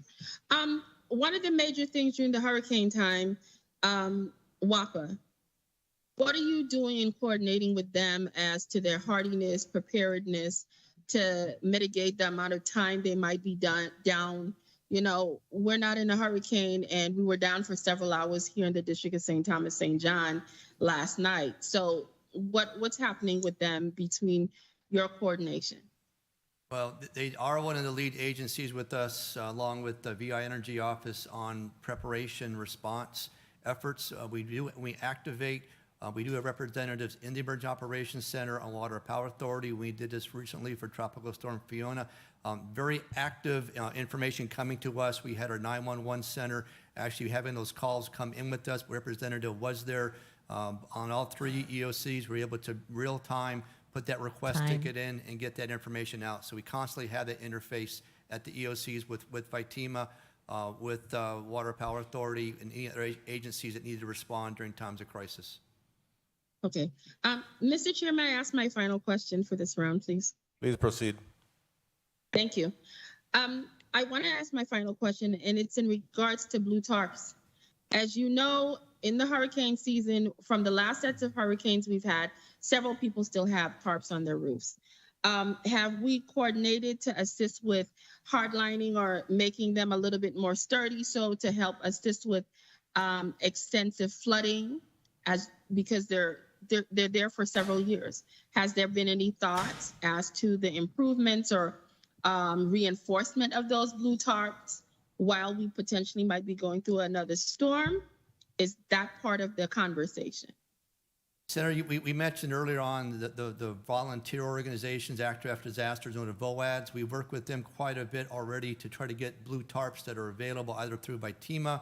We've taken some of the large tarps and cut those down in smaller sections. We have responded as needed after every single rainstorm that's come up.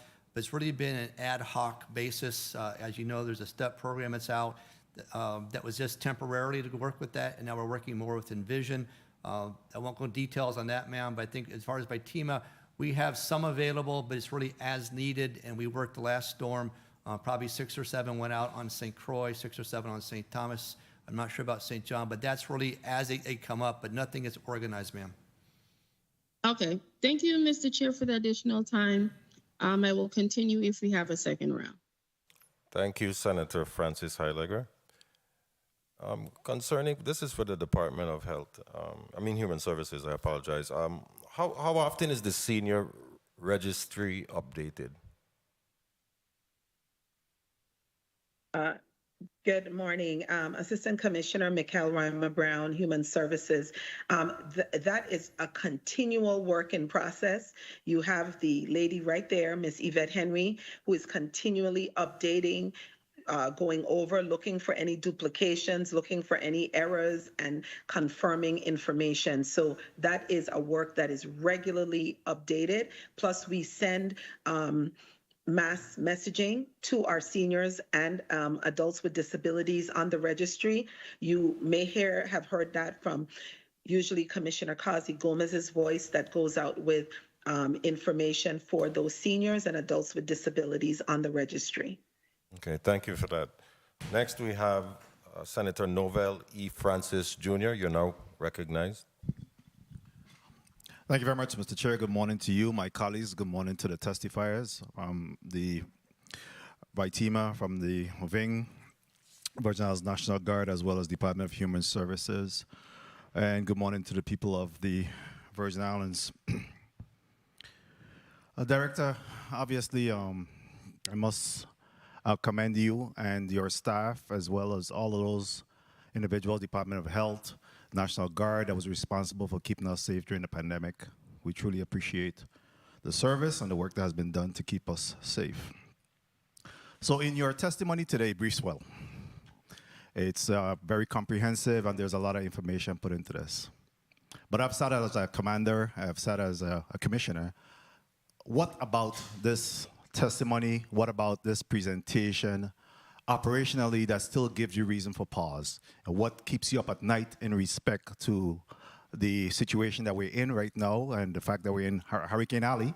And what do you believe, how satisfied are you right now with the operability of the government of the Virgin Islands to respond to a storm? Senator, I would say, a lot of what we learned, lessons learned during COVID, bringing the unified command together, being National Guard, being VITEMA, being FEMA, being Department of Health in this case, we'd also still engage when we did an actual response. So our interagency activities, both locally as well as federal partners, have been very, very strong. We just finished a state of emergency. We did a federal declaration for the Sargassum threat to WAPA. Again, agencies came together for incident command, and we were very successful with doing that. The challenge we have, Senator, is even though Irma Maria, we had quick response from the federal government, we cannot count on that every single time. And Adjutant General Knox Limbacher, we've talked about this. To get soldiers down here, we were very lucky because of Hurricane Harvey in Texas, positioned aircraft carriers to really quickly respond to this. So we cannot have the expectations we're going to get that quick response. So when we say be on your own for 5 days, that's a very serious comment. To be self-sufficient, have your plan set up for individuals, family, businesses. But help is going to come, but it's going to take a while to get here. But inside the organization, for St. Thomas, St. Croix, and St. John, we were very strong interagencies and working with the emergency operations centers. So having heard that, and of course we know that Florida was recently impacted, have we done any coordination with our food supply chain? For example, have we had any discussion with them in respect to being self-sufficient over that 72 hours to 5 days period? Yeah, looking at lessons learned from Florida, again, you can drive down the road, you have lots of hotels. Those challenges here do exist. Supply chain is one of our key concerns. As you know, 98% of our product comes from outside. We saw this even after Ian did impact the ships coming out of Florida, and that was one of the concerns we found out. We have about a 3 to 4 day delay on those. So that is a concern. Through the Business Emergency Operations Center, through tropical shipping, for example, we are keeping tabs on the movement for those. As you know, most of the warehouses down here, there's not really warehouses of commodities. So developing that secondary and capability, but having that link right now with our supply chain is so critical, and it's becoming stronger and stronger. And I can't say enough about the support from Tropical and Crowley and O'Neill's Transportation. Have there been any after-action report generated as a result of the pandemic? I know that we're in the endemic phase. We've done 2 after actions from COVID. One we did after year 1, and one we just finished doing a year 2 look. Commissioner of Health, myself, FEMA put together our focus areas. Interviews were done, and we just finished putting a report out regarding the strengths as well as the weaknesses from the COVID-19 experience. And that information is posted and available for public view? 1 minute. It is not available for public use right now. It came out on September 19th. Part of the action now, the identified strength and weakness is part of our process improvement, is identifying agencies responsible, actions to be taken, and timelines to put in that. But once that is done, I'll be glad to share that with the Senate to see what we're doing. And, so lessons learned, not just for the pandemic, but for any other disaster, some of the strength and weaknesses will come back again for us. All right, and before my time wind down on this round, I'd like to ask you and revisit the issue of blue tarps. The need for blue tarps in this territory is real.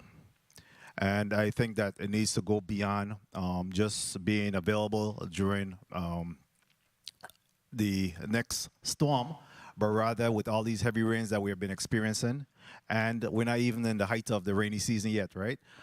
Certainly January, February, we'll be seeing a lot of rain. I think it's critical that we have a coordinated effort between all of the entities. Mr. Chair, if I may conclude. Please proceed.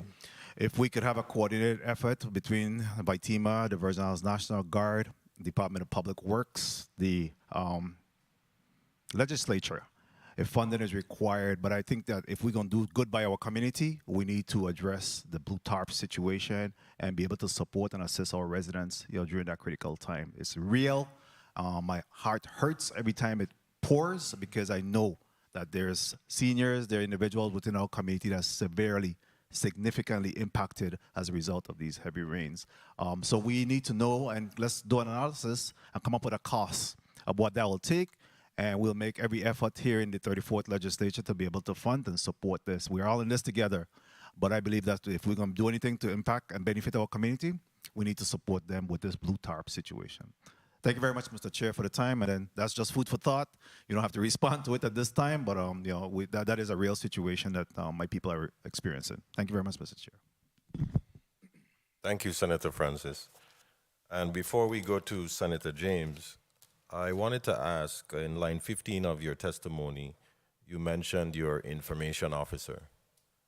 Are bilingual or even trilingual services available by your information officer, meaning Spanish, Creole, English, of course?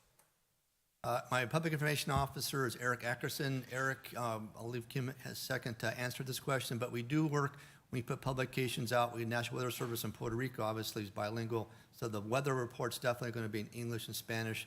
A lot of the postings we do put out are bilingual, trilingual. That's a bit of a challenge for us. I know at 911, we do use a language line. We can talk about that with Deputy Kelly, but I'll give Eric Ackerson a couple of minutes, sir. Okay. Concerning your planning or a seat at the table, are our telecommunications companies referenced or part of those discussions?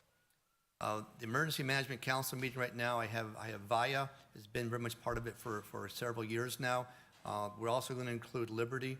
So VIA, I've reached out to him. I'm going to send him an invitation for next Thursday to join us to make sure we have both private sector covering communications. I didn't hear about T-Mobile, which was previously Sprint, so that could also be another. I can include T-Mobile also.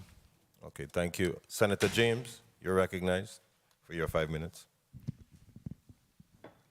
Greetings to the people of the U.S. Virgin Islands. Thank you, testifiers, for being here. As you speak about your pod site, you mentioned that the blue top should be distributed, but as far as your inventory, can you give us a breakdown as far as your inventory when it comes to blue tarps? Officially, Senator James, we don't have an inventory on blue tarps. So we do have some that are located on St. Thomas and St. Croix, and as we have a need for them, we will present a couple here and there, but there's no official inventory I can share at this time. Any blue tarps we would get would come from a post-disaster, just like the food, the water would come from FEMA. So FEMA has a warehouse here on St. Croix, a warehouse on St. Thomas, and we have the 40-foot containers on St. John. That's where our blue tarps would come from a post-event. So my follow-up question would be, when we do receive blue tops, we are funding it on a local level, or that's subsidized on a federal level? 1 minute. From a post-event perspective, it will come from a federal level, and based upon the disaster, it'll be a cost share, most likely. It'll be 75, 25%, or it go 90, 10%. But that really will come from the federal side, just like the water, and come from the food. And if we were to fund it on a local level to help our people to make sure that we have something, how much do you think that would cost for that's an average? I know we can't account for every single person, but just to have at least some in inventory. I think there's two types. There's the 20-foot by 25-foot tarp, and then there's basically the 100-foot tarp that goes on top of a roof. Now, a lot of folks have a difficulty putting a 100-foot tarp up on top of the roof. So the cost to do that also, is it just the equipment, or is it just, to answer your question, I'd have to find out the cost for those items, sir. And do we know the lifespan of the blue tarps? Because, ever since Hurricanes Irma, Maria, the sun, the weather changes have been beaten on those blue tarps. What is the lifespan for those blue tarps? Again, they are identified to be temporary, and it's part of FEMA's STEP program. It's just temporary services. I don't know the actual life expectancy of those. I know the 20 by 25 are probably shorter because they're not as durable. The longer roofs, that blue tarps, are more durable. But again, it takes another weather conditions, the wind, the rain, well, obviously, and the sun will impact those. I'll have to go back and work on that. And the key word here today is temporary, and I'm glad you used that word, temporary. And it has become a permanent situation. So we as a government, not saying we must fix every single issue in the territory, but something of that nature, we have to deal with that, because the basic need for humans is basically food, water, and shelter. And we have to make sure that we provide those resources. So at a later time, we can have that follow-up discussion to find out how this government can have some form of inventory, because you don't know the lifespan for those blue tops, and it should be temporary, and it has now become permanent. And as far as the Wi-Fi hotspots you mentioned with VINGN and VIA, how often do we test those, the reliability for those Wi-Fi and hotspots? Because I know the governor has been talking about having Wi-Fi all over the place, but it's only 5 megabytes, and even though it sounds good, it's not really that fast. But as far as testing the reliability of it, how often do you test that to make sure when we do have a natural disaster or any kind of disaster that we are ready and can be able to utilize those resources? Well, I work quite a bit both with VIA and VINGN as far as the status of the hotspots, so I would rely upon them. I know we did a recent exercise. We did our tsunami siren ceremony. We used a hotspot at DC Canagata, and actually the hotspot worked at DC Canagata very well, plus outside we actually did a live broadcast from that way. So that in DC Canagata is a shelter, so that's basically working with both VINGN and VIA to validate those. Okay, please do so, because I must admit that during Tropical Storm Fiona, even though it wasn't a hurricane when it came here, we did well when it comes to technology and having access to the internet, electricity, and what have you. So I want to applaud all the stakeholders and departments and agencies who have made sure that we are stayed connected and up to par with the 21st century. And as far as the patient movement and evacuation plan, you mentioned that in your testimony. But as far as room for improvement, what are the areas do you think that we need room for improvement to make sure that we can have a successful plan? Because not just about hurricanes, it can be anything. It can be a tsunami, an earthquake. We never know what is going to be the next disaster, but I just want to make sure as far as the patient movement and evacuation plan, what are the areas for improvement? Yeah, well, I'll turn this over to both Health and Human Services, because they're joint in the success for patient movement evacuation. So Assistant Commissioner Malloy, I'll ask him to go first. But ultimately, it's having that plan together, and after the event, having the case workers stand up and support as we evacuate individuals outside the territory, and then the conditions to come back in the territory. That's my take on it, but I'll ask Assistant Commissioner Malloy. Please do, and that would be my last question. Thank you, Mr. Chair. And we want the elaborate version, just expound on it, because it's very important that we have this thing placed on the record as far as, in any case of emergency, how we're going to get our people out to a safe location, if need be. Thank you. Thank you, Senator James. And I'd like to recognize my vice chair, who's up next, Senator Dwayne M. DeGraff. Thank you, Mr. Chair. Good morning, colleagues. Hold on, Vice Chair. I apologize. Okay. Someone online needed to. No, just Assistant Commissioner Malloy to answer the question about the patient movement evacuation, the Okay. lessons learned or the gaps still there. Okay, please proceed. One moment, Vice Chair DeGraff.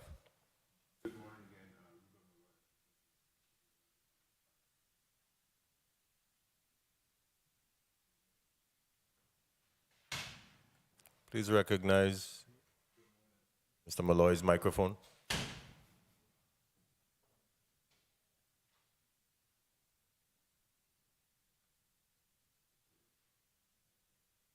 Good morning.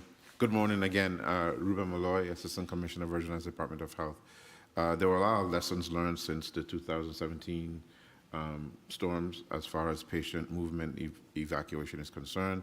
One of the biggest improvements that we made was our efforts to keep track of our citizens once they have been evacuated outside of the territory, and we implemented the JPATS system, which does that electronic system that keeps track of persons within the system. JPATS stands for Joint Patient Assessment Movement System. Joint Patient Assessment something system. And tracking system. Sorry. So that was one of the improvements made. We also, and Human Services will more talk to this, but the case management surrounding patient movements and ensuring that we make more efforts to repatriate the evacuees as soon as possible. Can I take a little bit to better answer the previous question about medication supply chain? May I? Sure. Before you do that, what are the areas that you needed to work on specifically? What were those areas? The collaboration between internally, so and the changing in strategy. The strategy is to shelter in place to the extent that we can. So the first response would be to transfer within the territory based on the situation between the two hospitals. And then one of the challenges with the 2017 storm is that, and we have since learned, is that the first option has always been to go to Puerto Rico. And that was one of the factors in losing track of our patients, of our evacuees. When Maria left here, it hit Puerto Rico, it devastated Puerto Rico, and they were initially evacuated to Puerto Rico and then had to be, because of the devastation in Puerto Rico, had to be evacuated, and we lost contact, hence the JPAT system. As far as keeping more in contact, again, that goes to case management and ensuring the quality of life and the connection back to the territory is maintained. That was another improvement that was made. Ensuring that we have contracts or mutual agreements with, again, following the strategy of sheltering in place and using the resources within the territory first. For dialysis, for example, ensuring that there's a relationship with the hospitals, establish a relationship with the brick and mortar private dialysis companies or any other, so that those dialysis patients can be dealt with better, and that's pretty much what comes to mind. And for the chain of supply concerning medical supplies that Senator Francis Heilegger initially requested information on? Yeah. So as a regular part of the hospital's operations, during hurricane season in particular, they increased their power levels. So they increased the amount of medications, the number of medications rather, that they have on hand. And and again, in partnership, if there's a local facility healthcare facility that has the medication that is needed by another, they collaborate and share that way. And then when that strategy is exhausted, it gets escalated to the Emergency Operations Center, where we seek federal assistance in ensuring that whatever can be done from a supply chain perspective to facilitate the receipt of the medication is done. I appreciate those answers. Thank you very much. And again, wanted to introduce my vice chair. Sorry for the hiccup earlier. Vice Chair Dwayne M. DeGraff, you are now recognized, sir. Thank you, Mr. Chair. Mr. Chair, you're doing great. Don't worry about little things like that. You're doing excellent. While we are on JPATS, you know, when I sponsored that bill and my colleagues supported it, there were individuals who were sent out from this territory out to Atlanta in particular. I went to Atlanta to visit them, and they were really cut off. So when I heard you speak of Puerto Rico, you're doing your link with, how would you be able to do the link with other states in the U.S. regarding our Virgin Islanders leaving here to go for disaster issues? Senator Director Jaschen, I'll take a quick, there's two parts to this. There's one, the JPATS piece that Commissioner Malloy talked about, which basically tracks someone leaving here. Then the Department of Human Services has a system called Pulse, which basically then ties in the records between the different locations, hospitals, as well as patient current status. So if JPATS you talked about already, if I can ask either Ms. Henry or Department of Human Services to talk about the Pulse, I think you'll see an overall perspective, the two systems working together. Okay. Good.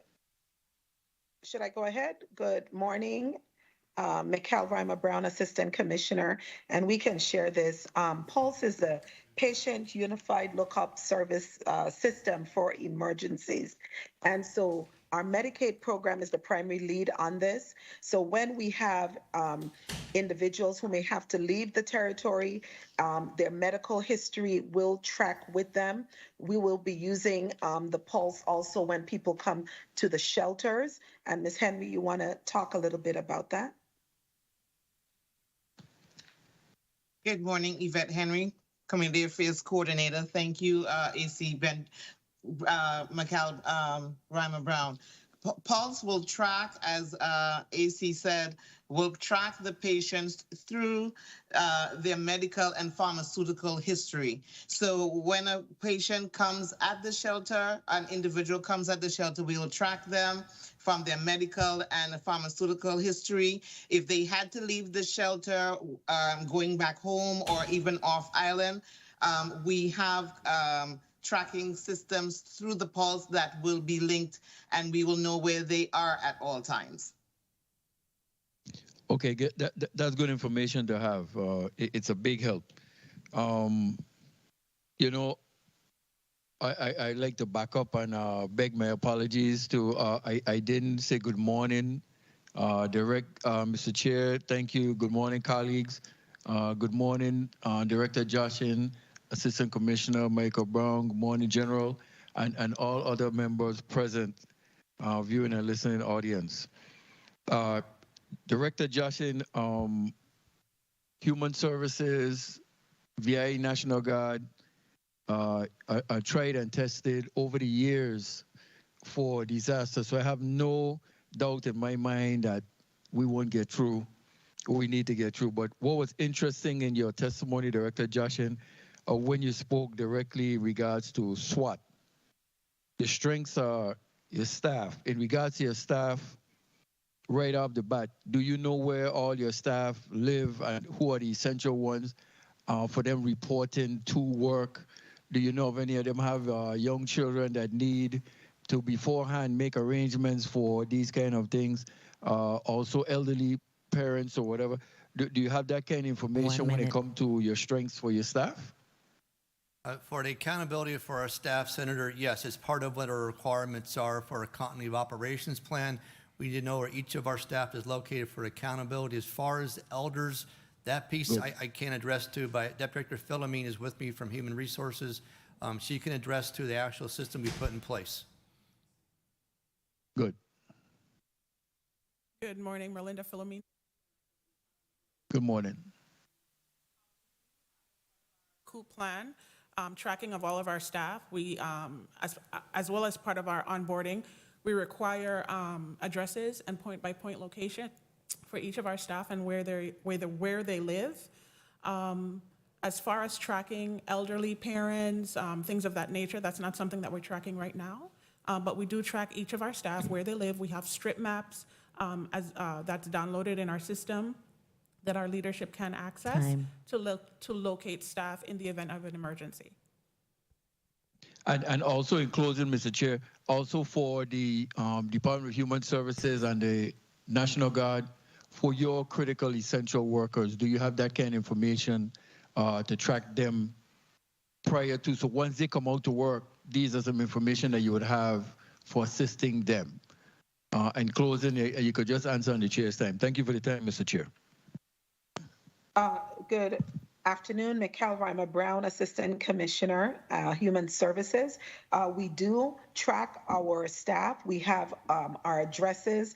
I know we update them so we can know where our staff are located. We actually also, for all emergencies, not just hurricanes, have formed WhatsApp groups for our different divisions. So our administrators can, with the click of a button, send mass messages to our staff, especially in our homes for the aged. We are those employees who have to be in place and are our essential staff for our 24-hour facilities, our homemakers, our drivers.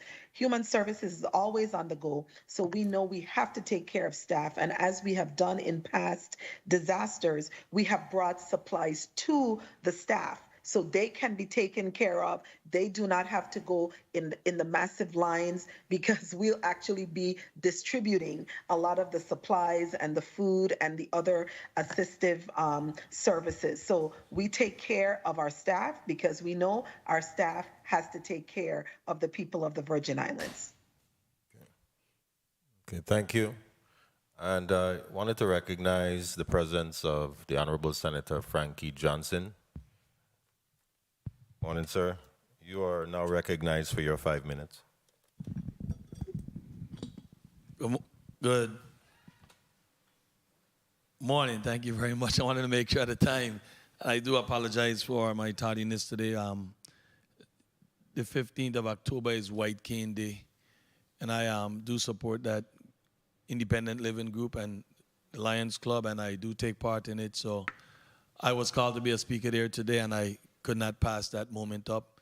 It was very important, very dear to me, so I made sure I attend that. So I'm very sorry, and if I do start asking questions that have already been asked, just say, asked and answered. Okay. So we could go through smooth versus wasting up time. Again, good morning to testifiers, to the viewing and listening audience. Director Jaschen, how are you doing this morning? Fine, Senator. I want to ask you, not a trick question, but how good is the information that we receive when it comes to weather in the area? Because about maybe 2-3 weeks ago, there was this downpour of rain that caught everyone by surprise. And I was traveling west going home that morning, that evening. And I must say, I've never been caught in weather like that before. I stay home when weather is wrong. I come out when it's safe. But the water that was coming off the hills going down Center Line Road was very dangerous. And when I got home and I started tuning in and speaking to folks, people was being stuck out there, needed to be rescued, and didn't hear anything about that type of rain coming down on us. Can you give me a little information on that? Thank you for the question, Senator. We work with the National Weather Service in Puerto Rico, and so typically the depressions, the storms, we track those very well. Updates that come out very nicely. What you have tropical waves that are coming through 3 or 4, and there's 3 out there right now. Those tropical waves do have moisture with them. This is one in particular, I can admit, that it caught us off guard. We had no advance notice. It was coming that particular night. We knew that wave was coming. We'd already set up to talk to the National Weather Service the following morning. But that night, we definitely were caught off guard. Even Governor Bryan and I talked about that.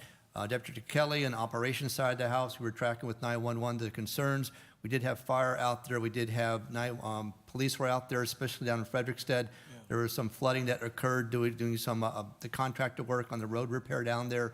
But yes, we were out and about for that, but it did catch us off guard, Senator. All right, thank you. I appreciate that candidness about it, because everyone was, I know you could have heard the radios the next morning. You was getting a lot of whiplash coming at you. But it was very, and me and my colleague, Senator Giddens, was heading down, and as he said, I was right on his bumper. I said, if he go, I going with he. But it was very serious. People was very, off guard. I want to ask you this question. How many staff members have VITEMA lost, which were key players in the operation of the emergency response? How many staff members have you lost? And I would say all of my staff are key players, and over a period of time, let me see if I can pull this out. We've lost approximately, over the last 12 months, I'd say about 15, quickly.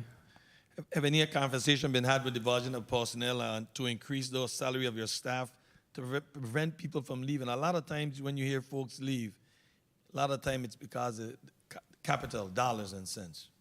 Senator, that's part of, again, the SWOT analysis came up with that. I'll ask Ms. Filliman to talk about that for a minute. But, if you look at VITEMA broken out overall, if you look, let's say 100 individuals, 40 of those are under federal funded for disaster recovery, hazard mitigation and public assistance. We worked in getting parity with those particular positions, but not parity with the federal side like a FEMA position. That's always going to keep us this other side. The other 40 are with 911, ECC, and that's under Office of Collective Bargaining. We've met the obligations going forward. The last increase was 3%. We're about to go into a new contract negotiation with them. The remaining 20 are really the general fund positions, which we've been working with the governor's office, and we may get something, but right now we cannot guarantee anything without going through that. And have you guys been 1 minute interviewing folks that are exiting to kind of get a feel as to the reason why they're leaving? Yes, sir. I will ask Ms. Filliman to go ahead and elaborate on that. Please. Good morning, Senator. Merlinda Filliman, Deputy Director of HR Labor Relations. Exit interviews are conducted. They are not a requirement, but we send the invites. The majority of the staff that do leave, they participate. And I would say the vast majority of the employees that leave VITEMA leave for other opportunities, some with FEMA, some with other government agencies, and particularly they do get paid more when they leave, and they go for those opportunities. All right, thank you. Is there a list of volunteers that are ready to assist during a natural disaster? And do you guys have a number of volunteers that you have, that have made contact with you guys? And what are the numbers? We do have a group that's based upon our CERT training, which is Community Emergency Response Team. They go through that course, then they're available if we need to. My Deputy Director for Planning and Preparedness is not here this morning, so I cannot give you a number right now, but I'd have to get back with you, Senator, on that detail. I think I heard time call, but Mr. Chair, may I follow up on this last question? Please proceed. We had some tests on the sirens, and I hear a lot of folks complaining, saying that they didn't even hear anything. Have we been testing? And I look at the numbers, and St. Croix is a pretty big place. And I see the numbers in reference to how many is on St. Thomas versus how much on St. Croix. Do St. Croix need more sirens to be placed? Well, there are 19 on St. Thomas and 17 on St. Croix. A lot has to do with the locations for evacuation. That's the concern right now, is are they positioned? There are some gaps there, I'll recognize that. The current project was to replace all 44 of those that have been successful being replaced now. The ones in St. Croix, the 17, were the exact same locations they were before the storm. We did not do the test on the 29th of September. We had some software challenges here in St. Croix. New servers coming in, and the next test we're planning to do is going to be next Thursday on the 20th of October, part of the Great Shakeout. Those 17, are they sufficient for the island of St. Croix? Are they enough? Because St. Thomas is a more hill terrain. St. Croix have a lot more flat. I would say down in Frederickstead, we have 3 down that area. That's, again, the area they coverage and how they inform individuals who are outside to evacuate. We have 3 down there very nicely. We have the ones in the North Shore. They can always improve. But I think, again, part of the education we're going to have as far as the sounding now is what area is covered and what gaps we do have. That's what we want to find out as we start testing these to make sure we do have those identified. There's one in particular, like Zion Farm. It's 133 feet above elevation, sea level. Why do I have one there? I got to answer that question. Again, that goes back to before my time, before your time. There's always things we can improve. It's about $46,000 per siren to put in place. But right now, we want to try to figure out what we have here today. Do they work? Are they operational? What's that coverage area? All right. Thank you very much. Thank you very much, Mr. Chair. Thank you, Senator Johnson. And I will say that one of the most important components in the recovery or response process is communication. And what I would like to know is with the 911 service, is that available landline and wireless? I've had a number of messages on the social media side stating that individuals aren't able to access 911 from their wireless phones. I'm not sure how accurate that is, so I'm asking the question. In a normal 24-hour day, both phones by mobile and landline give you access to 911. In some cases, if we have a lot of calls coming into 911 station in St. Thomas, then basically it'll roll over to St. Croix. You may get the St. Croix operator answering you. If all operators are occupied, you get put on a hold status until one can be freed up. Now, this morning was a specific case that did impact 911. About 4:30 this morning, we had a situation where we only were able to receive calls in from T-Mobile and via customers.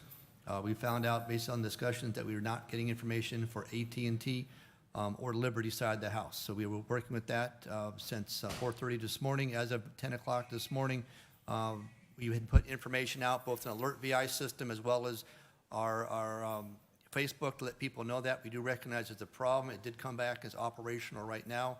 If you want specific details on that, I'll turn it over to Deputy Director Kelly, but we do validate that was a concern this morning, sir. Okay, I'm glad for that update. And for those who are tuning in from social media with questions, that was the answer. And with technology, we know that technology doesn't always work 100% of the time. However, it is a very valuable tool that we utilize in order for communication purposes. So I'm glad that you were able to rectify that and continue to have that service available. And I would say, Senator, I would also encourage individuals to sign up for Alert VI system. We did send that Alert VI system out, and we said, here are the numbers to call for fire, for PD, for rescue if you need help and support. So that also is a means by which we communicate to the community. I have another question concerning, and clerk, please make sure you have my time. I don't want to go over. Concerning sandbags, you're not specifically responsible for sandbags, VITEMA, correct? We're the coordinating effort. It's basically 3 agencies, VITEMA, Department of Public Works, and Fire. So VITEMA is the one that says during an emergency, open the sandbags, shoot up, let's get things going. But ultimately, it's Department of Public Works, it is a Fire. The actual purchasing of the sand, it's been split between the budgets. 1 year is DPW, going into 23, VITEMA has money to purchase sand, and we have some sandbags also. We just spent some money at some more sandbags. So it's a combination of the 3 agencies together to make sure there's available. We went through the Blue Sky sandbags this year, and again, we will hold some back until an actual event, but we want to try to get those out as soon as we have a threat coming out. Okay, I asked the question because I find that whenever we are distributed sandbags that, after we utilize them, we put them somewhere in the yard, and then we're not able to use the sandbag anymore. So from a financial cost-effective standpoint, have you researched other types of products that you can utilize, such as, i.e., a water door stopper. Okay, I've been doing some research on them, and we want to be able to have something that people can use over and over. You know, while sandbag distribution is a very great component, it's something that we need to do to secure our homes in the event of. We want to have at least suggestionary, have something that we can give the people that they can use for years to come, in a sense, without having to go back every time for sandbags, heavy sandbags. I would be very open to look at those options and costs, and again, it goes back to the funding for those.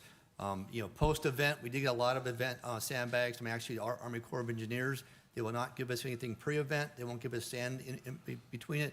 But look at the cost for sand and sandbags. If I put that together, and if we can get a solution that we can send out, that would be a great option to look at. We will look at that, Senator. Yeah, another option also, too, is the glass crushers, where you crush the glass. It could potentially be utilized as well. That's a whole different discussion. Exactly. Yes, sir. However, initially I was speaking to General Limbacher on the line.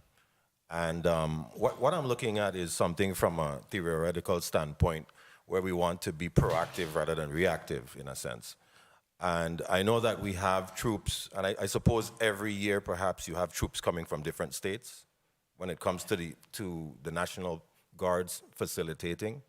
I know this year is Michigan and somewhere else. But we have drills that come up, and sometimes we had the leadership that comes down from those states. But as far as doing a full-scale exercise, the last one we did was back in 2017, was the Vigilant Guard. So I'm looking at it this way.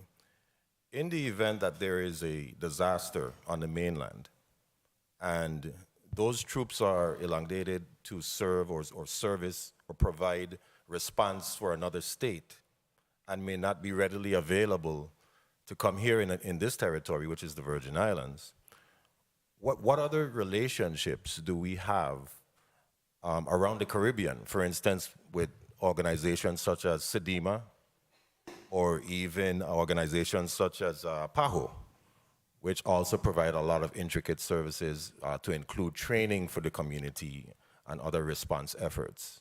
Where are we on that? Do we have a relationship with those organizations, or are we just totally depending on the United States and whatever services we can get from them? And there's two answers to this. National Guard, again, having 54 states and territories, it's just not Michigan and in Kentucky. We work with those two states. They've come down, they visited us, they know our leadership, they know the terrain, they know the left-hand side of the road. So that's part of the relationship. We can still get them from California, from Texas, from Virginia. It goes back to that skill set, and again, they come with understanding, similar equipment, leadership. They understand how that works. We have the ability to have active duty forces come down here also for support, but you're right. If someone's spread too thin, where else do we go? The National Guard, and General Limbacher, we work with Florida to establish a partnership with some other island nations. So it's a regional security system, and we do work with very much the defense forces. We work with both Grenada, Trinidad, Antigua, and to provide support to them. Exercises they go on each year that are called trade winds or beyond the horizon, but usually it's us going to them. We've had representatives from that group have come in with us as leaders and get to know each other, but there's not really been an exercise that I'm aware of that we actually have come brought to here.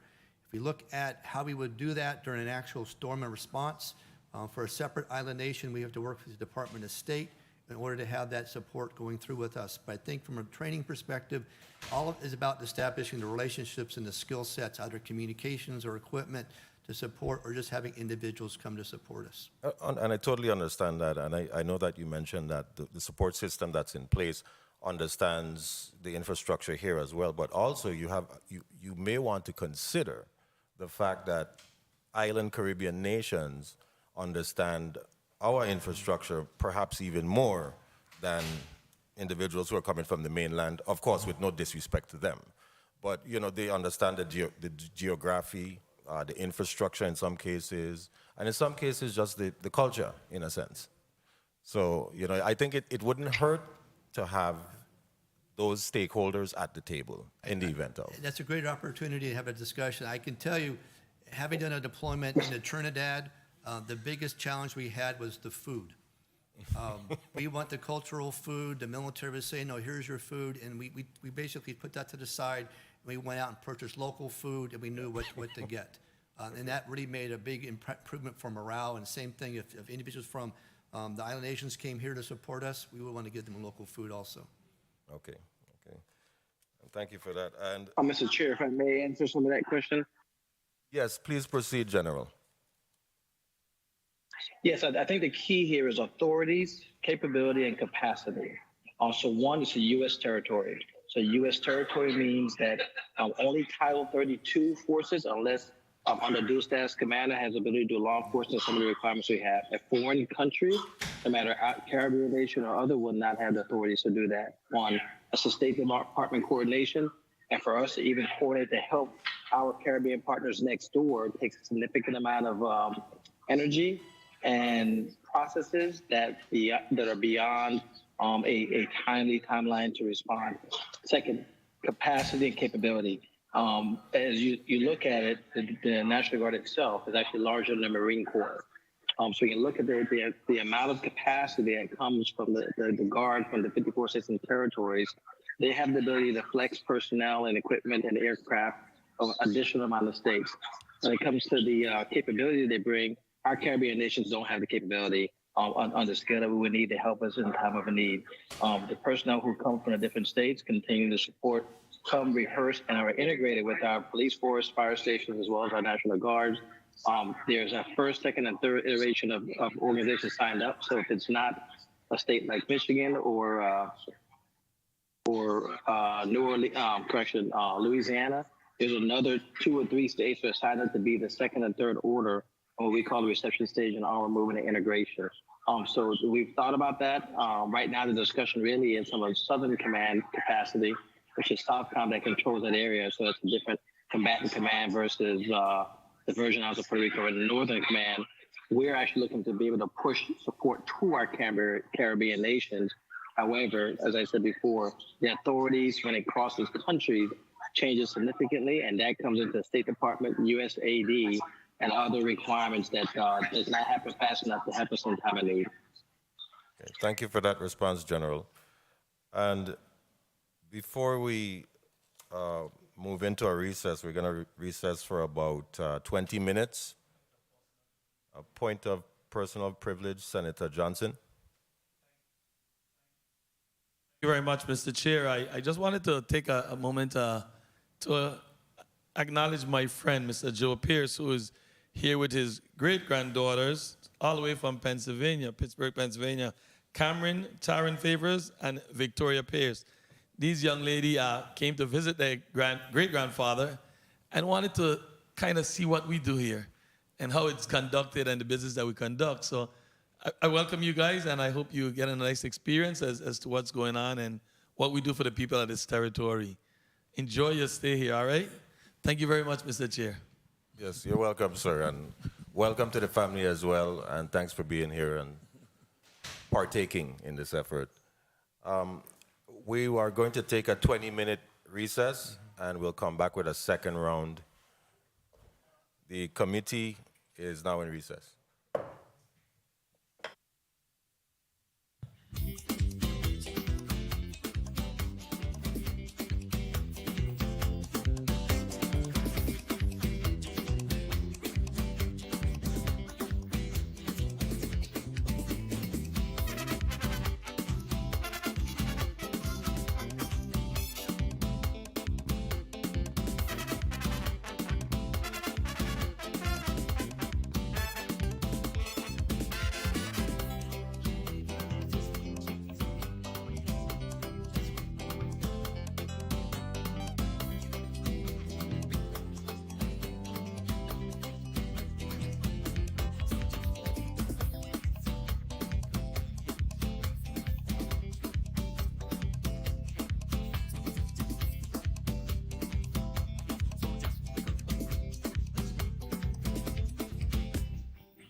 Committee on Homeland Security, Justice, and Public Safety has now returned from recess. Today, Friday, October 14, 2022, we're conducting a hearing here on the island of St. Croix in the Frits E. Lawaetz Legislative Conference Room to receive update on the strengths and weaknesses and opportunities and threats of all the projects and programs related to hurricane preparedness by the following agencies: the Virgin Islands Territorial Emergency Management Agency, the Virgin Islands Department of Human Services, and the Virgin Islands National Guard. Director Jaschen, concerning your communication, when it comes to your towers, if or in the event of damage that has taken place to any communication towers throughout the Virgin Islands, what sort of plans do you have to mitigate or to assist with temporary communication methods? Good afternoon, Senator Balkus. Good afternoon, committee. Director Jaschen from VITEMA. There's two parts to the answer to the question. One has to do like emergency communication, such as 911 system for fire, EMS, and police. So the Bureau of Information Technology with Director Ross, they had purchased 6 100-foot towers. And those towers can be mobile, they're on trailers, they can be set up, they run with generators. We have 3 on St. Croix and we have 3 on St. Thomas. One of the concerns for St. John that you addressed earlier was if we can get one over there or one can be staged over there. Those trailers are 28-foot long trailers. So we also obviously have to find space for those. And talking to Director Ross, if we have the need, we will take them over to St. John. We'll set them up and erect them during an outage that would be affected, such as after a hurricane or a storm that would take the outage out. That would be primarily for, again, 911 communication. The second part of this would be cell towers. Cell towers go down. We lost the AT&T tower over in St. John quite a bit. So we have 2 private providers. We have a combination of Liberty and AT&T. AT&T has provided technology with a mobile equipment called Cell on Wheels, and they actually did a test this year, one on St. John or down in Coral Bay, to actually set something up and actually run emergency communications. It can be set up for mobile communications. For FirstNet, it has a range of 2 miles. They've been tested. The operators, though, would be actually out of Liberty Communications. So the live test we did on St. John was very well received in the community. We had BIT staff out there. We had some of the senior first responders down there. We also did it on St. Croix. So again, the challenge is setting them up and getting going. The private sector, Liberty just says, give us a call, and AT&T, they'll put them up after disaster. And then with BIT, we'll basically self-deploy as we need to. So concerning the island of St. John with the 28-foot container, are you saying that if we're able to house it somewhere, that can be stationed on St. John in the event of? Yeah, I won't speak for Director Ross, but I think if he can find a spot over there, he would be very much in favor for putting something out on St. John. Okay. And concerning FirstNet, how many FirstNet towers do we currently have, either in the Virgin Islands or district-wise? Do you have those numbers? Yeah, that's going to be a Director Ross answer. But I know that with FirstNet, they're supposed to build out an additional 6 on St. Croix and some additionals on St. Thomas and St. John. AT&T is the contractor to do that. Director Ross has been working with them. There are a couple of them active, but to tell you we have a territory-wide coverage on FirstNet, we're not there yet. Okay, noted. Thank you for that update. Currently, in your testimony, you definitely had a broad scope of preparation, strengths, weaknesses, and opportunities. However, there was one key component that I didn't quite see, and I would like to see, hopefully, collectively the team address as well, and that is mental health. And why do I say that? It's because during these times of disaster, when one potentially loses their life, not perhaps in a physical standpoint, but just your home, your vehicle, the food in your refrigerator, the schools have been destroyed, hospital is in shambles, whatever. Your mental state of being is also a very important aspect of recovery as well. So I'd like to hopefully see more efforts, not that you have not provided any efforts, but more efforts to address the mental health component of the recovery process. I know that that's more on the health and hospital side, but I didn't quite see it in the testimony, so just something to think about, okay? Yes, sir. And if I can add just a couple bits, 911 is special. I mean, from our staffing perspective, and Director Kelly can talk about this if you want in detail, but looking at stressful environment and after an event, not just a hurricane, but then an event for 911, even for police and fire, you want to basically prepare and take care of those individuals. We're building a new facility coming up. We actually have a separate room, and there's sort of a decompression room. So I think you're saying mental health is very much a concern in the community, but especially for our 911 operators, anybody else who has to be part of emergency management. And if I may direct over to Mr. Malloy, what are some of the ways that the department is trying to focus on mental health for individuals who have been affected by natural disasters such as hurricanes? The Department of Health addresses mental health across the continuum. So, for example, in shelters, we have identified key personnel that are placed in the shelter to include behavioral health leadership, clinicians, behavioral health nurses, and state opioid response staff. The staff is identified to de-escalate stress management techniques as well as medication management. In June, the Department of Health conducted a survey related to COVID, and some of the questions that were asked in that survey, that were behavioral health questions asked in that survey. So,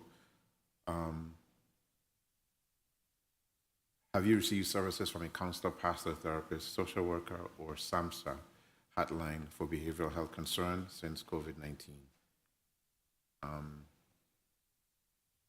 For example. So I know that COVID-19 is a concern, well, has been a concern, but from a hurricane recovery standpoint, for those who have been affected to the lengths that they have lost, their home, their livelihoods or whatever, what are we doing to support them? I know that the shelters are in place, but do we have individuals like counselors in a sense that are available to come to the shelters to help those individuals get through the process? Yeah, behavioral health is a priority for the Department of Health and Governor Brian. And we have been increasing the number of staff. We have hired a new director. Our Deputy Commissioner, Renan Steele, is a counselor. So the resources and the counseling services that are being provided to the public have increased, despite our clubhouse is open. It does have a small census right now. Mm-hmm. That's the need. I mean, that's what. Okay. So we do provide those services.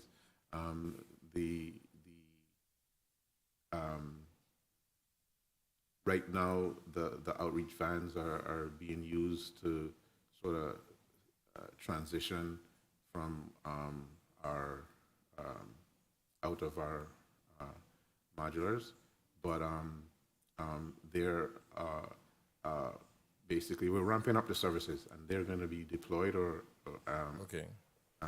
Well, I'd like to communicate with you and the team.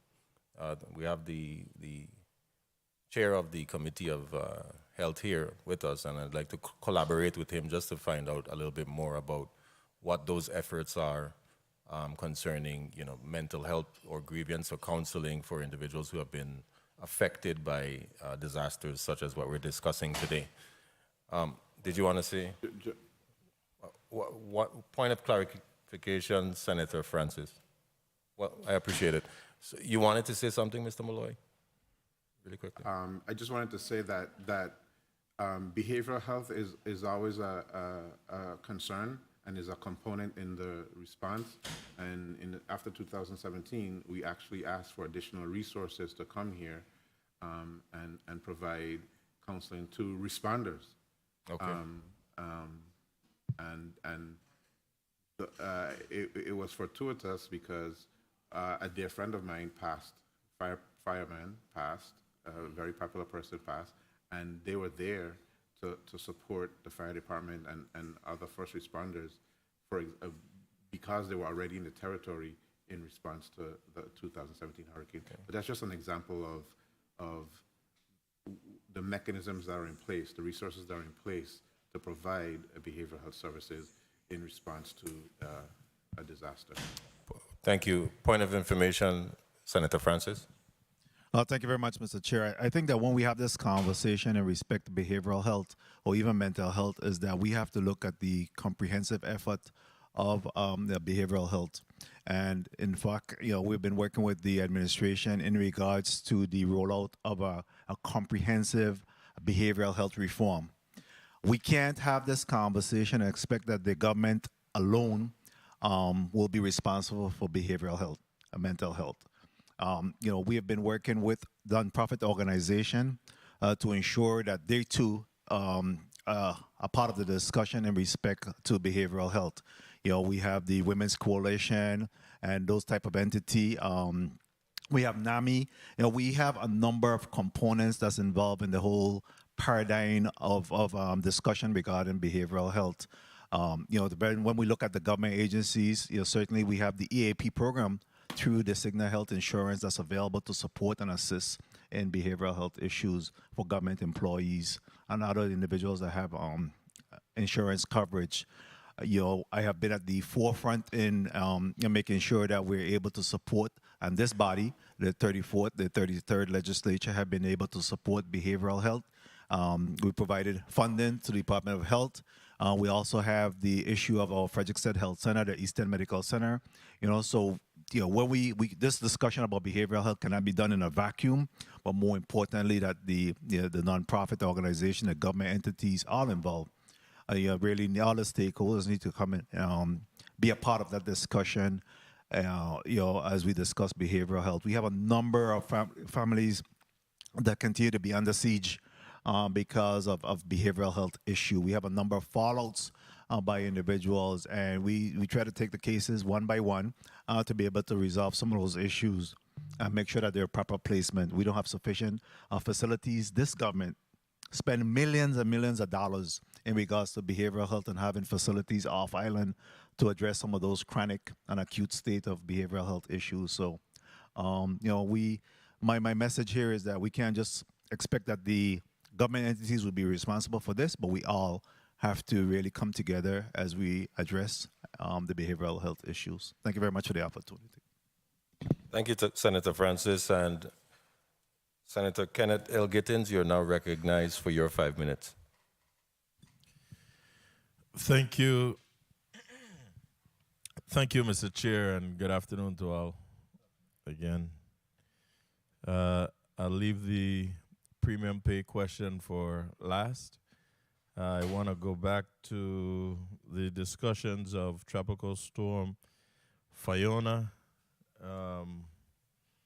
because there was little locally generated information during that time, and where we appreciate the National Weather Service updates, we need to have our own local weather updates as well, because the last time, not with Fiona, but with the other rainfalls, we only know that something was happening after we were in harm's way already and the streets were already flooding. My colleague just fell short of telling you how frightened he was tailgating me heading west that day. Now, is there a way that VITEMA can better advise the community on these flash flood threats ahead of time? Hey, good afternoon, Senator Gittins. A lot of us has to do with just talking to National Weather Service in Puerto Rico. We went to the point based upon the time of day, time of year, time of month to actually have pre-meetings with them. A lot of times, Puerto Rico, they see the radar, but they don't understand the local conditions. And I can tell you, for this particular event you're talking about, we were having a prearranged meeting the following morning. However, this storm did come in advanced from what we expected. So that's, I think, one of your steps you're saying is we definitely want to have advanced communication with National Weather Service in Puerto Rico. And if we can't get information out as soon as we can to the public, we want to do that. So we too, here locally need to pay a little closer attention so that we can assist them if we're depending on them. Exactly, because to they tell do us ask what's us. going on. Yes, sir. Now, you spoke about employees attending the, what was it, national... The hurricane conference, sir? Hurricane conference or something on the mainland. Who exactly attended that conference? I'm trying to find where you made mention on that.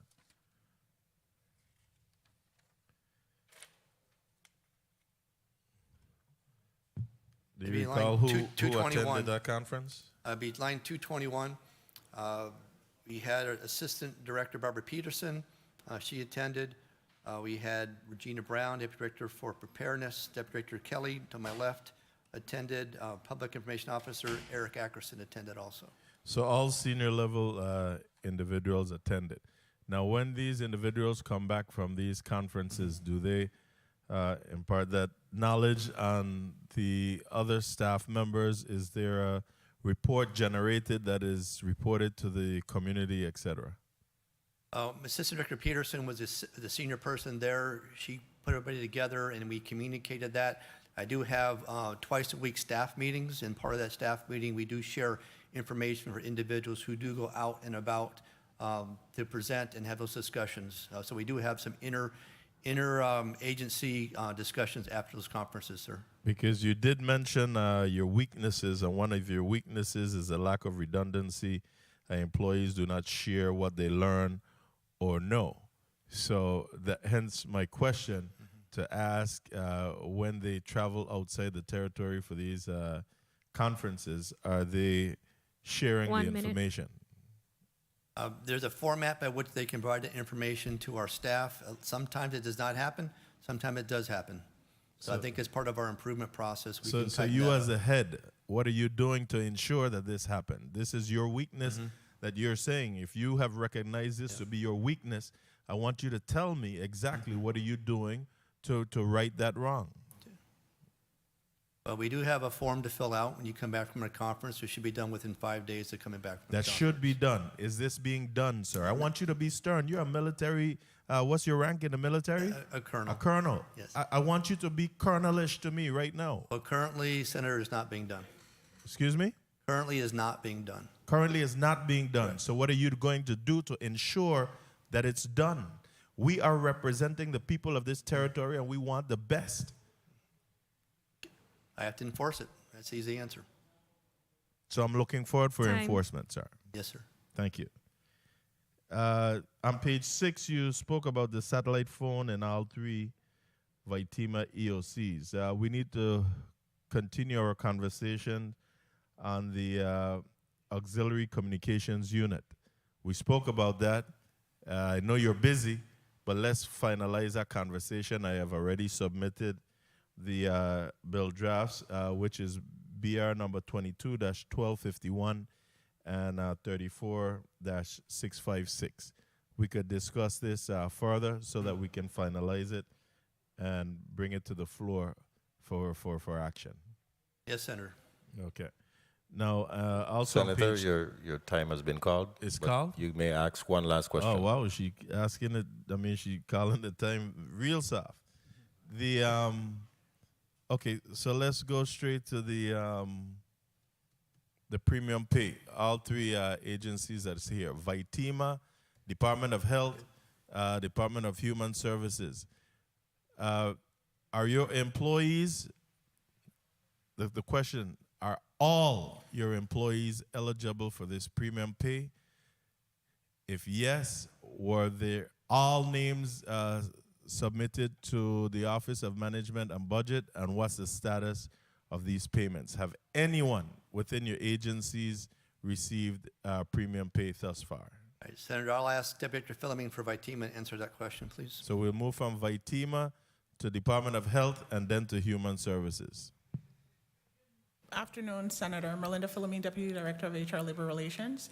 All of VITEMA's employees' names were submitted to the Division of Personnel through an OMB. 117 names were submitted. That include all of the employees that worked for VITEMA during the time frame prescribed, current and former employees. A total of 117 names. Pay period September 10th. We received notice, or the employees were paid out. A total of 81 employees were paid based on OMB's analysis on what should be paid to them, what categories they fall into, which we recognize the discrepancies in what we submitted to them as far as what categories they fell into. We requested an analysis from OMB to let us know which employees were paid, how much they were paid, and what categories they fell into. We received that report back. It was reviewed. We recognize the discrepancies. We should have our response back to OMB based on our review and our comparisons. By Tuesday, we should have that report back to OMB. So just quickly, so you said 81 were paid out. Yes. The remaining, were they in that category of over 70,000? Not all of them. Not all. Not all of them, no. So those that's not within that category of 70,000 will be paid? Well, we are resubmitting the list to OMB to ensure that those employees were captured or are captured. Thank you, and you're communicating that with the affected employees? Well, we submitted or we sent out an all-hands notification to the staff letting them know that we're doing the analysis, and once we complete the analysis, we'll keep them updated. Thank you. At least this agency has done what they're supposed to do with that. Thank you. Department of Health? Personal information. I'm sad that you have to get back to me with that because this is Department of Health that we're talking about. But let this not be a get back to me that you don't get back to me. I really want to know this information. Yes, sir. Department of Human Services? Good afternoon, Senator Mikhail Reimer Brown, Assistant Commissioner. Human Services definitely submitted our list to our Division of Personnel, Office of Management and Budget.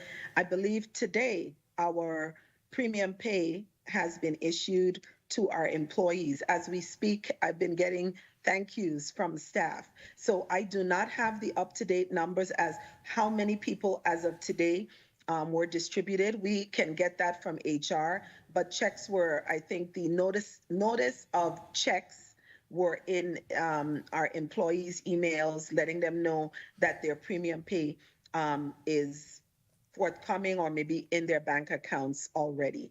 So I believe that is a very good thing for our hardworking staff. Not every staff will receive premium pay. We did have some small groups of workers who worked telework, and therefore they would not be eligible. But I believe we had probably close to 500, over 550 staff that will be compensated with premium pay. Well, those are the ones that I'm concerned about. So we know that those who telework will not be paid, but please, Yes, Senator, your time Mr. is up Chair, now. I'm asking, it's not my fault that we haven't had a hearing in months. I'll be requesting through the chair from these three agencies a breakdown similarly to what the Deputy Director from VITEMA just gave us, letting us know the status of this premium payment to their employees, please, through the chair. Thank you so much. Okay, thank you, Senator Giddens, and let the record reflect that when I come to the Economic Development Agriculture Committee, which you chair, that I should have an additional 3 minutes of time. Very well, fair is fair, right? Okay, while we are trying to remain germane to the discussion of the strengths and weaknesses and opportunities and threats of hurricane preparedness and response, I think that we but I know how passionate you are about it, Senator Gittins, I know, so that's why I allowed it. Yeah. Next up, we have Senator Marvin A. Blyden. Is he available in the St. Thomas, St. John District Chambers? No? I now acknowledge the 5 minutes to Senator Alma Francis Heiliger. You're now recognized. Thank you, thank you, thank you. Good afternoon once again. Once to my colleagues, to the legislative staff, to the testifiers.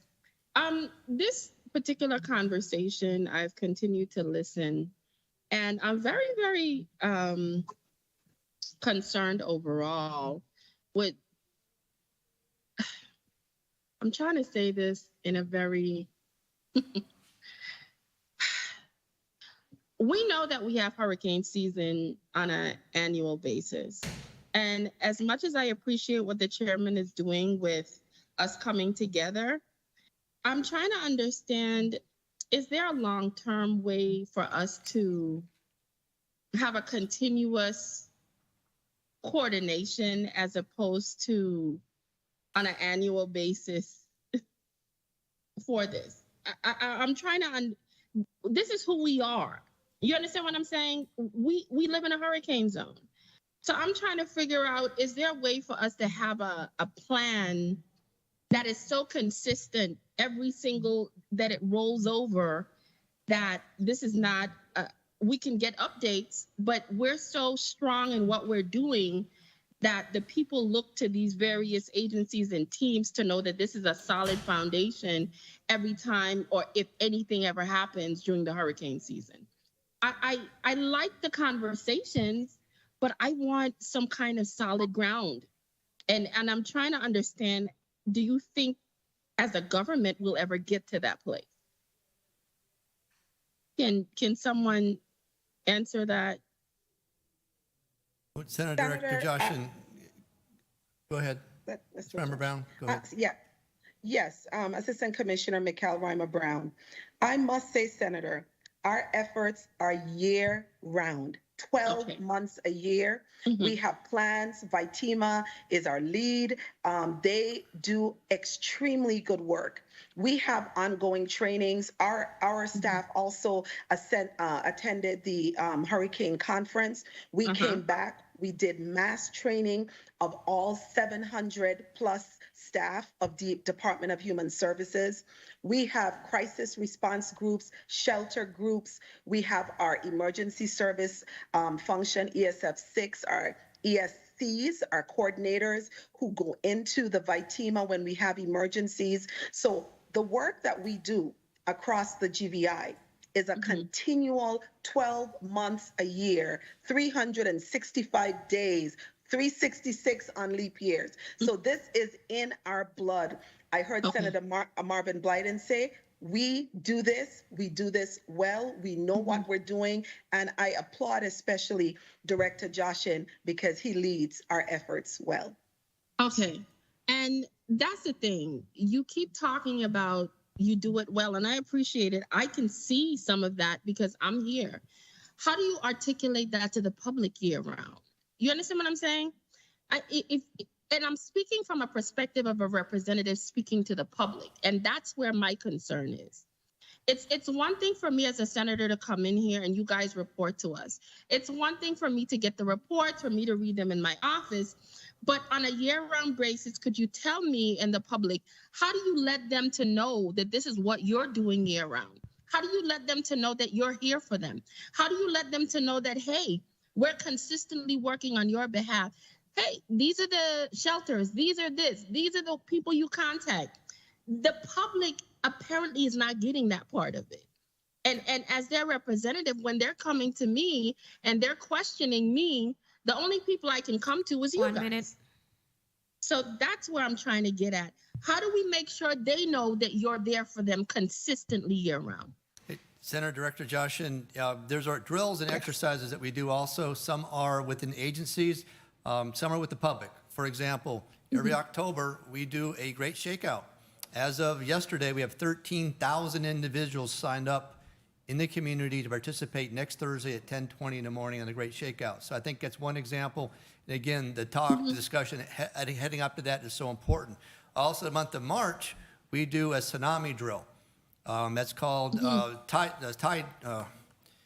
it's a tsunami exercise we do also. Now that we have the tsunami sirens going, you're going to hear at least once a quarter, you're going to hear drills going on for the tsunami sirens. So as VITEMA, we want to be much more than just the hurricanes. You heard our priorities. You're going to hear more activities going on. So I appreciate your discussion on that. We do want to do outreach. We do want to do training. So those are a couple opportunities we do have to go out with the community. Okay, well, thank you for sharing that, and thank you for the time. Thank you, Senator Francis Heileger. And Director Jaschen, really quickly, how frequently does VITEMA conduct or participate in these drills or practices or exercises? You mentioned capstone and even a shelter drill recently. And also for the shelter drill, let me know what your takeaways were concerning that drill. Obviously, going to hurricane season, we have a capstone exercise every year. We want to get it done before 1 June. That's the intent to start hurricane season. So we have the initiatives that were set up between VITEMA, FEMA, and the agencies to work on those areas that were identified having some gaps for the last couple of years. That's at least we do that. We mentioned the Great Shakeout we're doing is every year in October. Not tiebreaker, it's the tsunami exercise in March that we do. So we always participate in that. We always want to do the outreach because it's much more than just VITEMA doing this. We want the community to be involved with this and understand and awareness. A lot of what we do is with the youth. We go to schools, educate them. We feel if we give handouts and educate them, they will go back and talk to their parents and families around the dinner table and talk about, hey, guess what's a hurricane kit consist of? What's our kit? Let's get together and have those conversations about our families. So we do a lot of it around hurricane preparation. We have a whole hurricane preparation week that we did, and we just finished in September. We finished National Preparedness Month. We went to the schools, and again, we had competitions and outreach for posters, for videos. We do have some public service announcements that we've come up with. You'll see at movie theaters, you'll see them on radios, you'll hear them. So again, it's tsunamis, earthquakes, pandemic support, hurricanes. That's part of the community outreach that we do. Okay, thank you for that, and I appreciate that because you know those type of activities help to decentralize certain activities or responsibilities and promotes more self-reliant, a more self-reliant community in a sense, because once you're trained to do something, it's almost just like second nature. It's just reactionary so that you know what you need to do when you need to do it in the event of. So continue to work on those efforts, and I'm glad to hear that. I now recognize the President's, I'm sorry, I now will give Senator, who's next? Novell E. Francis Jr. You're recognized for your 5 minutes. Thank you very much, Mr. Chair.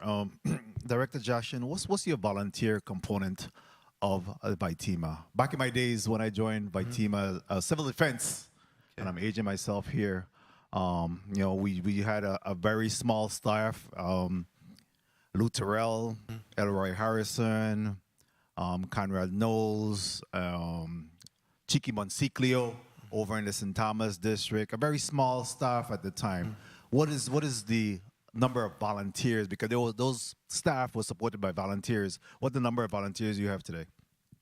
Deputy Philomene, she has some numbers on our CERT training that again builds that foundation for going forward. Good afternoon, Merlinda Philomene, Deputy Director of HR Labor Relations. Good afternoon. Right now, VITEMA does keep a dashboard of volunteers, and we actively receive applications for our CERT program. We currently have 40 certified volunteers, and it's a mix of teenagers and adults. We have a group scheduled for a training that starts next weekend, and it's usually a 20-hour training, and then there's an exercise at the end. Very well. That's fine. And okay. I just want to make sure that we still have that volunteer component, and we need to make sure that we're actually, mentioning those volunteers as well, because they're the non-paid heroes that continue to support, VITEMA in their efforts to provide some security for this. And Senator, we do have American Red Cross is always there helping volunteers, as you know, amateur radio operators also. So we continue to have those two agencies help us out quite a bit. Very well. Tracking. So what is the classification phase that we're in right now? Now that we're in the pandemic, is there a classification phase that we're currently sitting in? In the sense we're not in a pandemic, we're in the next phase for that. Which is the endemic? Endemic. Is there a color phase? Is there actual, what's the classification? Is there a classification that we identify this particular phase? I'll ask Commissioner Malloy on the Department of Health, is there any particular name we call this? We're in an endemic phase, in endemicity. So there isn't a phase. So we're not in yellow, red, blue, nothing. We're just in this endemic phase at this point. Well, I'll tell you, we're almost back to normal. The last epidemiology report has 2 positives. No, sorry, hold on. 5 positives and 258 tests were performed. So the current 7-day positivity rate is 2.78%. So the COVID-19 is on the same track as the flu. Okay, so we're in the endemic phase. I'll take that. Quickly to the TAG, the Territorial Adjutant General. Have we satisfied and made good of all of those National Guards individuals that work for the hurricanes, the TAD pay? Have we satisfied all of that, TAG? Oh, your came in broken, Senator, but I'm assuming you're asking about the TAD payment. If that's what you're asking about, yes, they have been paid. Everyone has been paid and accounted for. Everyone's been paid and accounted for. That's been validated, and the last checks went out last week. You're breaking up, TAG. I'm not hearing you. Yes, everyone is paid and accounted for, and the last checks went out last week. We're still having some, please hold the senator's time for a second. General Limbacher, we're having some difficulty. There's a slight feedback in your audio. Yeah, can you hear me? Yes, I'm sitting on an airplane right now. So all personnel who were validated to be paid and adjustments have been paid. The last checks went out last week. Okay. Thank you. I accept that. I know you're a busy individual and I was on the go. No problem. So 911 system. How are we with our 911 system? 1 minute. Have we stabilized? Where are we with our E911, our public safety component of the E911? I'll start off, then I'll hand it over to Deputy Kelly. We have, put in the upgraded for the CAD, Community Dispatch, as well as Record Management System, CAD RMS.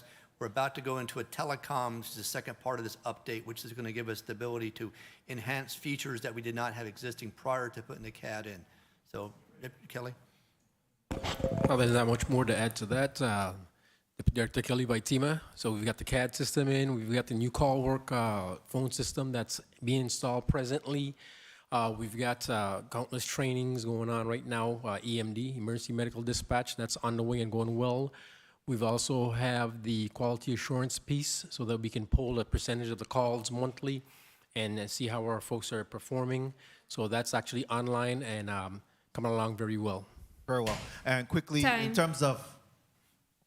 Please proceed. Quick Joe McGraw. In terms of...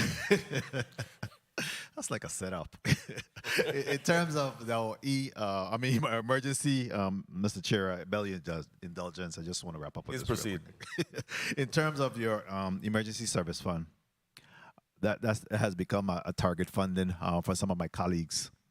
Gal, can you speak to the importance of the emergency service fund? And I took all the lashes that came with increasing that fee. I got the wealth marks to show, right? For the dollar increase. People wanted to throw me out of the Senate for that. But can you speak to how that is supporting and supplementing your services there? Yes, there are a couple aspects to that. The specific piece that comes to VITEMA is considered for 911 only. It's basically fence dollars, and the FCC requires us every year to give some support for that.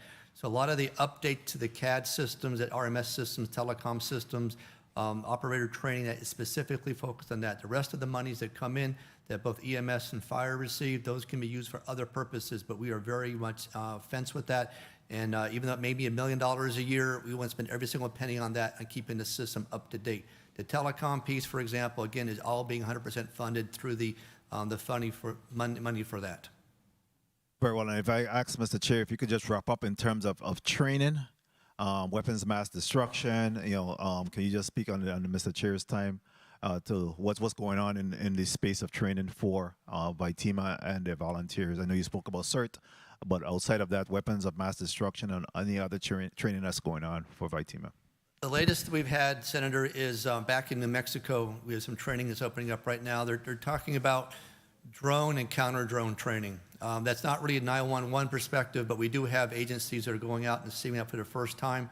This is new training that's coming out, more than just watching things get blown up, but we do have drones that are coming to the territory. Not all of them are used for good purposes, but a lot of it is just observation about what happens in the community. If you see a drone, if you happen to be on a physical security side for WICO, for example, you're at the airport, the responders, is what happens when you see that counter-drone activity. So that's the biggest thing we have going on right now, sir. Thank you, Senator Francis. And concerning your territorial plan, I was happy to see that the pandemic was included, and I'm sure that was a most recent development, of course. Could you tell us, how frequently is that plan revisited or updated so that we understand, and if we can also get a copy of it if one is available? Yes, sir. The copy is available for anybody. If you go to the VITEMA website, vitema.vi.gov, you go on documents, you can bring down historical plans. You can our current plan. I made it to the point is about 1.5 megabytes. It's word searchable. It's something everybody should take a look at, no matter whether you're a responder to come here from outside, like Kentucky. We shared it with them also. If you're here in the community, that talks about the annexes and concerns we do have. We do have a process.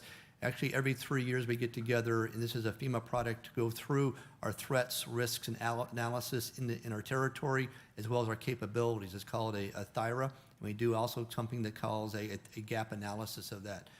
With our accreditation process, we have at least 6 plans we've put together, and those 6 plans have a life cycle of about 6 years.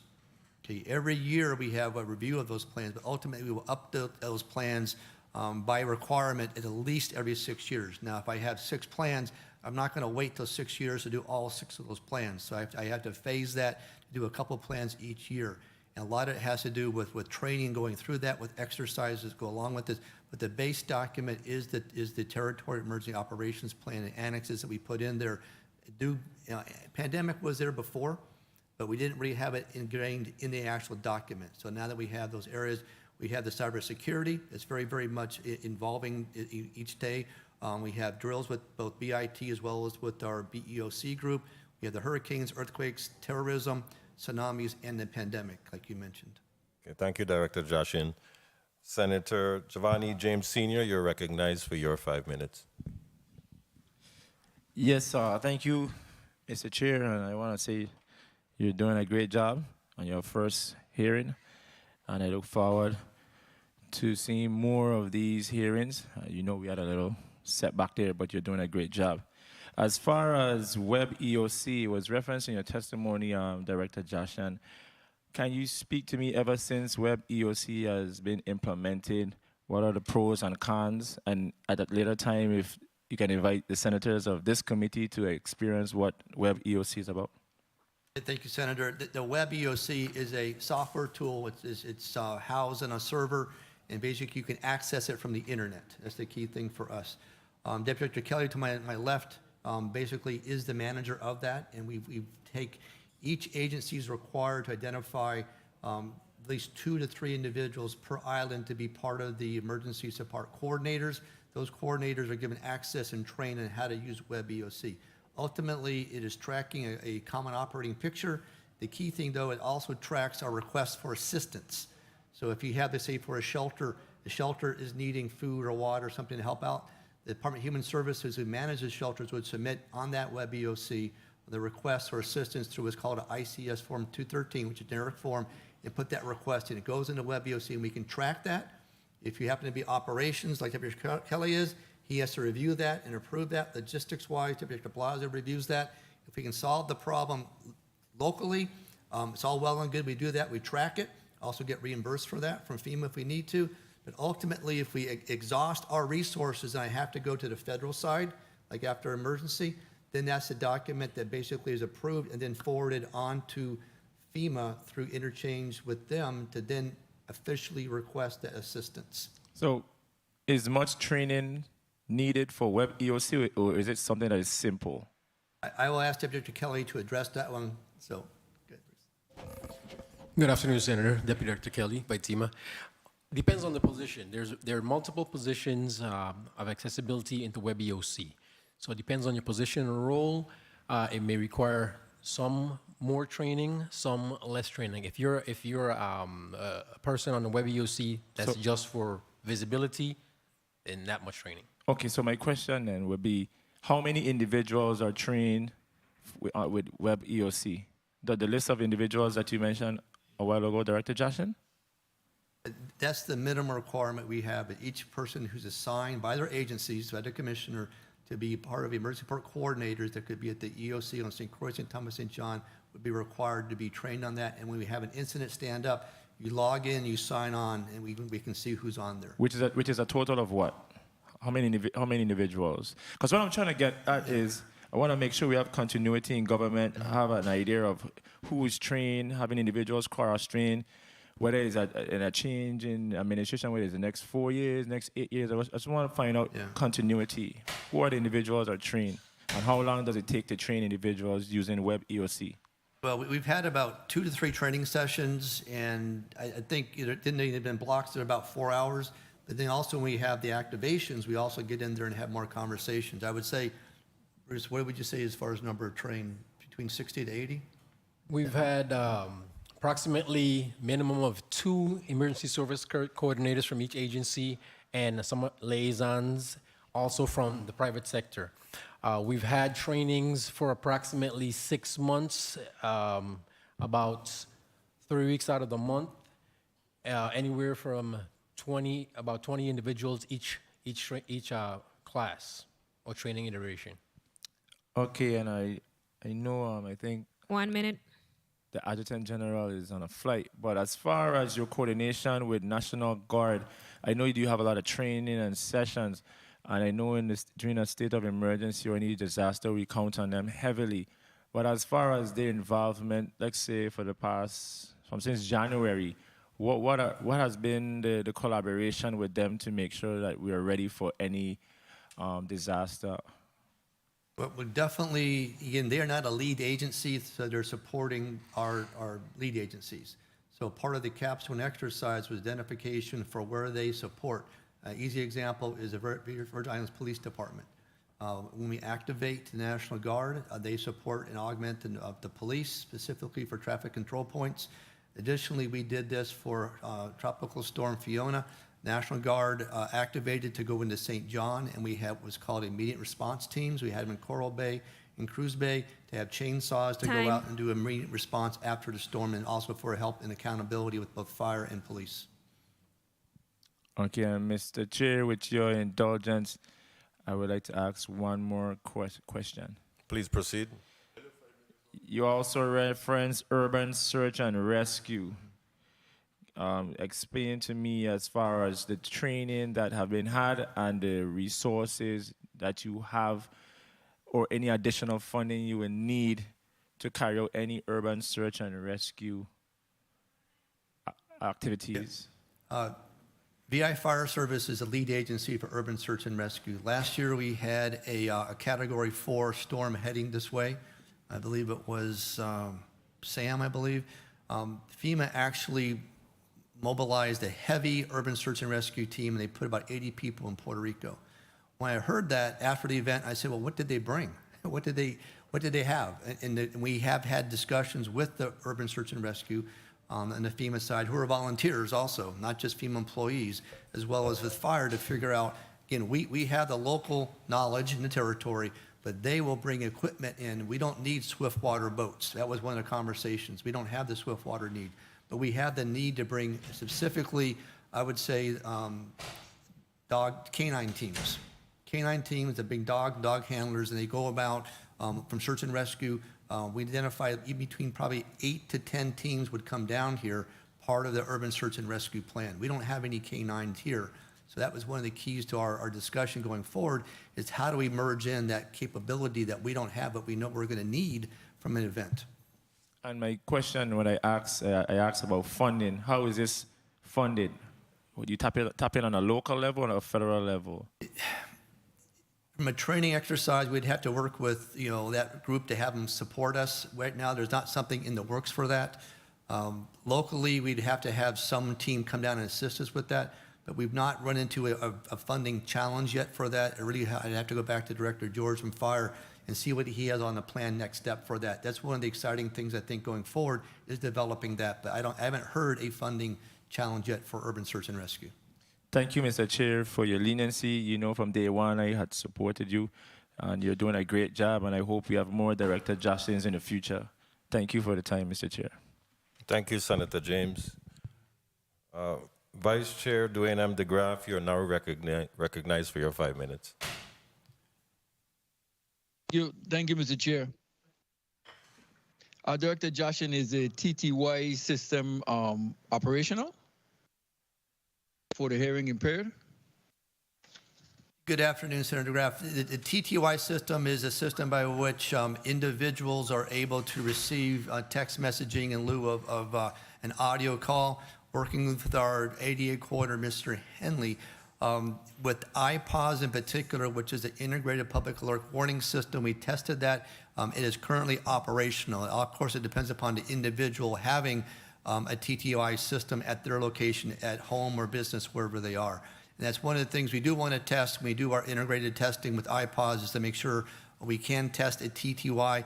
I can tell you, Senator, I have not tested it this season, though. I can tell you for sure. Yeah. But the reports I hear back from the iPause system, that capability still exists.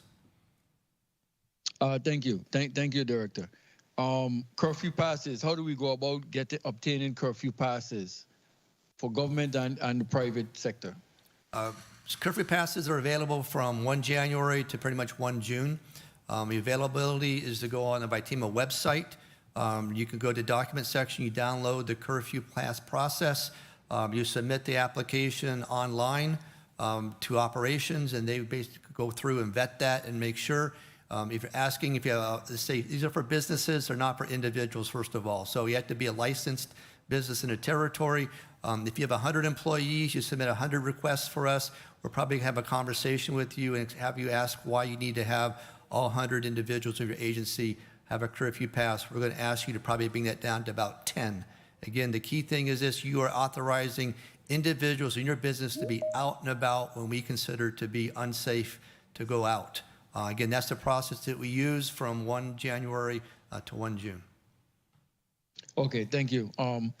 We have contracts in place for different things during the storm. Are all those contracts still current, or they have to be renewed ever so often? The most of the contracts I'm aware of, Senator, are with property and procurement. Some of those are multi-year contracts, such as debris removal. Some will have to be reviewed every year.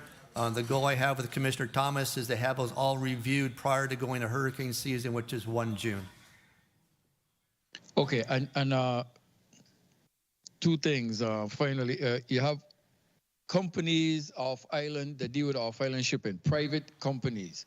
Do you have any type of collaboration where after storms, families try to send goods in for their families here? Do we have any type of collaboration with them to try expediting this situation, or is it totally out of your hands? We have a couple approaches, Senator. One, if there are donations that come in, property and procurement is identified to be the coordinator for any donations that come through the territory. And this is really a challenge of donations and making sure the right donations are brought in. Also, the American Red Cross will work with donations. They would prefer a cash donation so they can direct that, as opposed to sending diapers and sending perishable goods and to look at distribution for that. The other group we're working with, I mentioned earlier, is our Business Emergency Operations Center, known as the BEOC. These are volunteers from private sector that support all 7 community lifelines that can help bring in through transportation those needs. And one of the issues that's come up early on has been, if FEMA's bringing in aircraft, FEMA's bringing in boats, let's not make it 100% FEMA. Let's live at least some of it to the private sector so they can, again, get restoration back to the community, back to the businesses. So that's a good way we can do it also. So those are 3 mechanisms we have in place to help support those individuals. Okay, that's great information. Thank you for that. In your testimony, you have funding. VITEMA government budget meets essential needs, but should be expanded to support additional training, services, and equipment enhancements. Okay, can you give me a breakdown of what training, what services, and what equipment enhancements?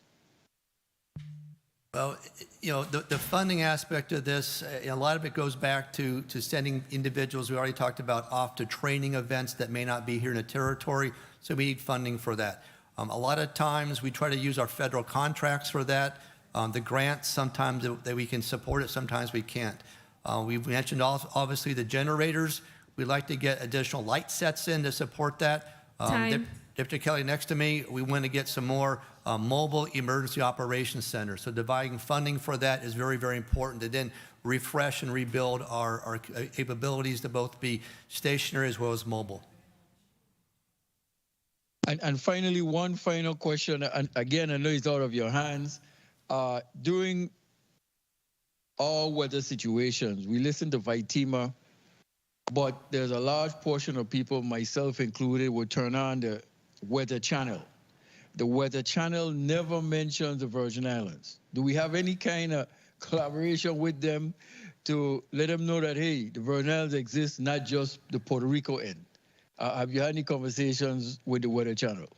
Senator, with NOAA, we do have the ability for the NOAA weather radio alerts to come out, and then that's basically been up about 9 months.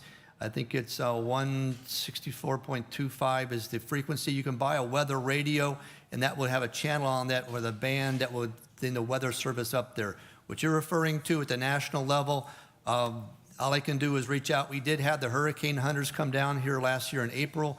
We did have them have the head of the National Hurricane Center with us, and he definitely understands the importance of the territory. Thank you. Thank you, Mr. Chair. Thank you, Senator DeGraff. Point of inquiry by Senator Novell E. Francis Jr. Thank you very much, Mr. Chair. Quickly, Director Jaschen, I guess a question might be to the Deputy Director Kelly. Shot spotters, fusion center, surveillance cameras. Can you speak to what is the synergy, the interaction that's occurring between VITEMA as well as through 911, as well as the Virgin Islands Police Department, BIT, and VIPD, BIT, and VITEMA? That's the shot spotters, fusion center, and surveillance cameras. I can speak on the shot spotter. Shot spotter, that's a system that we have in the 911. Don't really want to get into too much detail openly, but a system we have in 911 that's monitored by the operators / dispatchers, and they relay that information to the VIPD. The interconnection between the fusion center, some of that information also makes it with the fusion center to include in their products for their analysis, and that's at that higher level. Surveillance cameras, currently I cannot speak on that currently. Thank you, Senator Francis.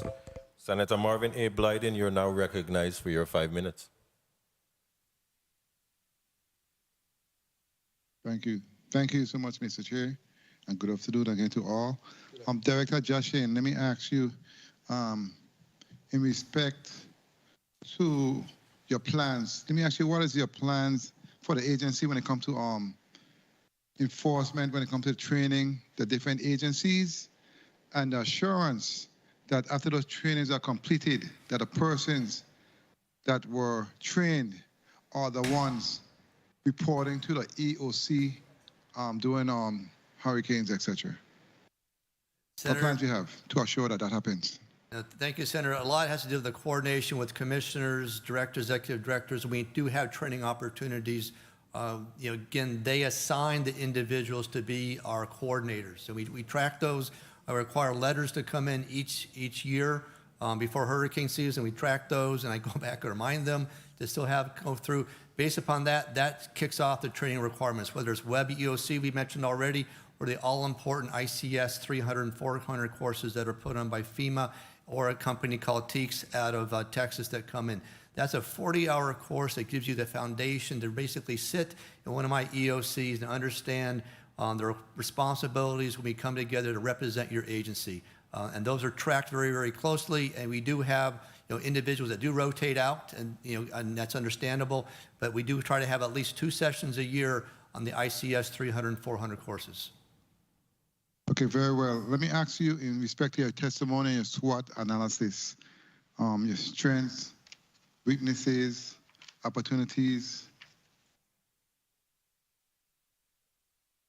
Let me ask you, in respect to your staff, and you spoke to the inability to keep staff because of funding, salaries are not competitive. There is talent out there, but keeping it is hard. What are you doing to address that portion of your SWOT analysis? Okay, Because that's a weakness for sure. All right, I'm going to ask Deputy Director Philomene to answer that because she's been very much involved with this. Good afternoon, Senator. Merlinda Philomene, Deputy Director of HR and Labor Relations. As the Director indicated in his testimony, it is difficult to keep staff. When they come on board, we interview, we select, we train, provide them with all the FEMA trainings, they get certified. And unfortunately, some of the other government agencies, offer them positions that may pay more. They also transition out and go over to FEMA. This is a challenge for us, and it's something that we have conversations about on a regular basis in leadership. We're still trying to figure out the best ways to maintain the staff that we currently have, especially after we've invested in them. But a bulk of the issue, or not the bulk of the issue, but one of the main issues is the funding. So that's conversations that we're having internally, conversations that we have with OMB to try to see how we can resolve this situation to maintain and keep the staff that we invest in. Okay, thank you for that response. And in respect also to your analysis, when it comes to your federal partners and the reputation, you spoke to building confidence with federal partners and ability as emergency managers. On a scale from 1 to 10, where would you say you're at the agency, and what are you doing to build those partnerships and relationships? Senator, from my perspective, I think we're about an 8 out of 10, I would say. Again, we've seen VITEMA and the agencies come together more and more, not just because of the pandemic, but because of the exercises that we've done. The last tropical storm we had, Fiona, I had close to 80 federal responders already down here. A lot of the joint meetings were done with VITEMA leading these meetings with support from FEMA, and that's how we want to make it happen. Again, I got to hand it to Deputy Director Regina Brown from Planning Preparedness. She's really stepped up to be able to provide that leadership within the agency and then even be recognized by FEMA for that. I think building the confidence is, again, I go like the logistics, I go to operations, I go to admin finance. Building that team and developing that coordination with the federal responders as well as locally is so important for doing that. So each year, because of that capstone exercise, we get better and better. We just don't have training to put people in classrooms. We want to put them in situations that make them uncomfortable, to force them to use the tools that are at hand, whether it's Web EOC, whether it's a satellite phone or radio, to be able to do the jobs they have to do in a real emergency. And finally, in closing, you spoke to the capstone exercise that you had, and you stated that one of the gaps identified during the exercise is the limited number of individuals available in VITEMA and with the lead emergency support functions agencies. The both of them operate 2 12-hour shifts. That's a challenge, and I know based on your SWOT analysis, that's your weakness also in terms of staffing and maintaining staff. So I know you have your work cut out for you in terms of assuring that you can onboard staff and basically having the resources to train an individual and assure that they are there to assist with your day-to-day operation, especially during emergencies. So I wish you the best, and I thank you guys so much for your responses. Thank you, Mr. Chair, for the time, and I think you have done a very good job for your first hearing. Thank you so much. Thank you, Senator Blyden. I appreciate that. And in reference to what my colleague just mentioned concerning retention, I believe it was during the last hearing that you were here before us, you had concerns regarding filling positions in the agency. And I'm curious to know, have you had any new hires recently since that time until now? And how many vacancies are there to date?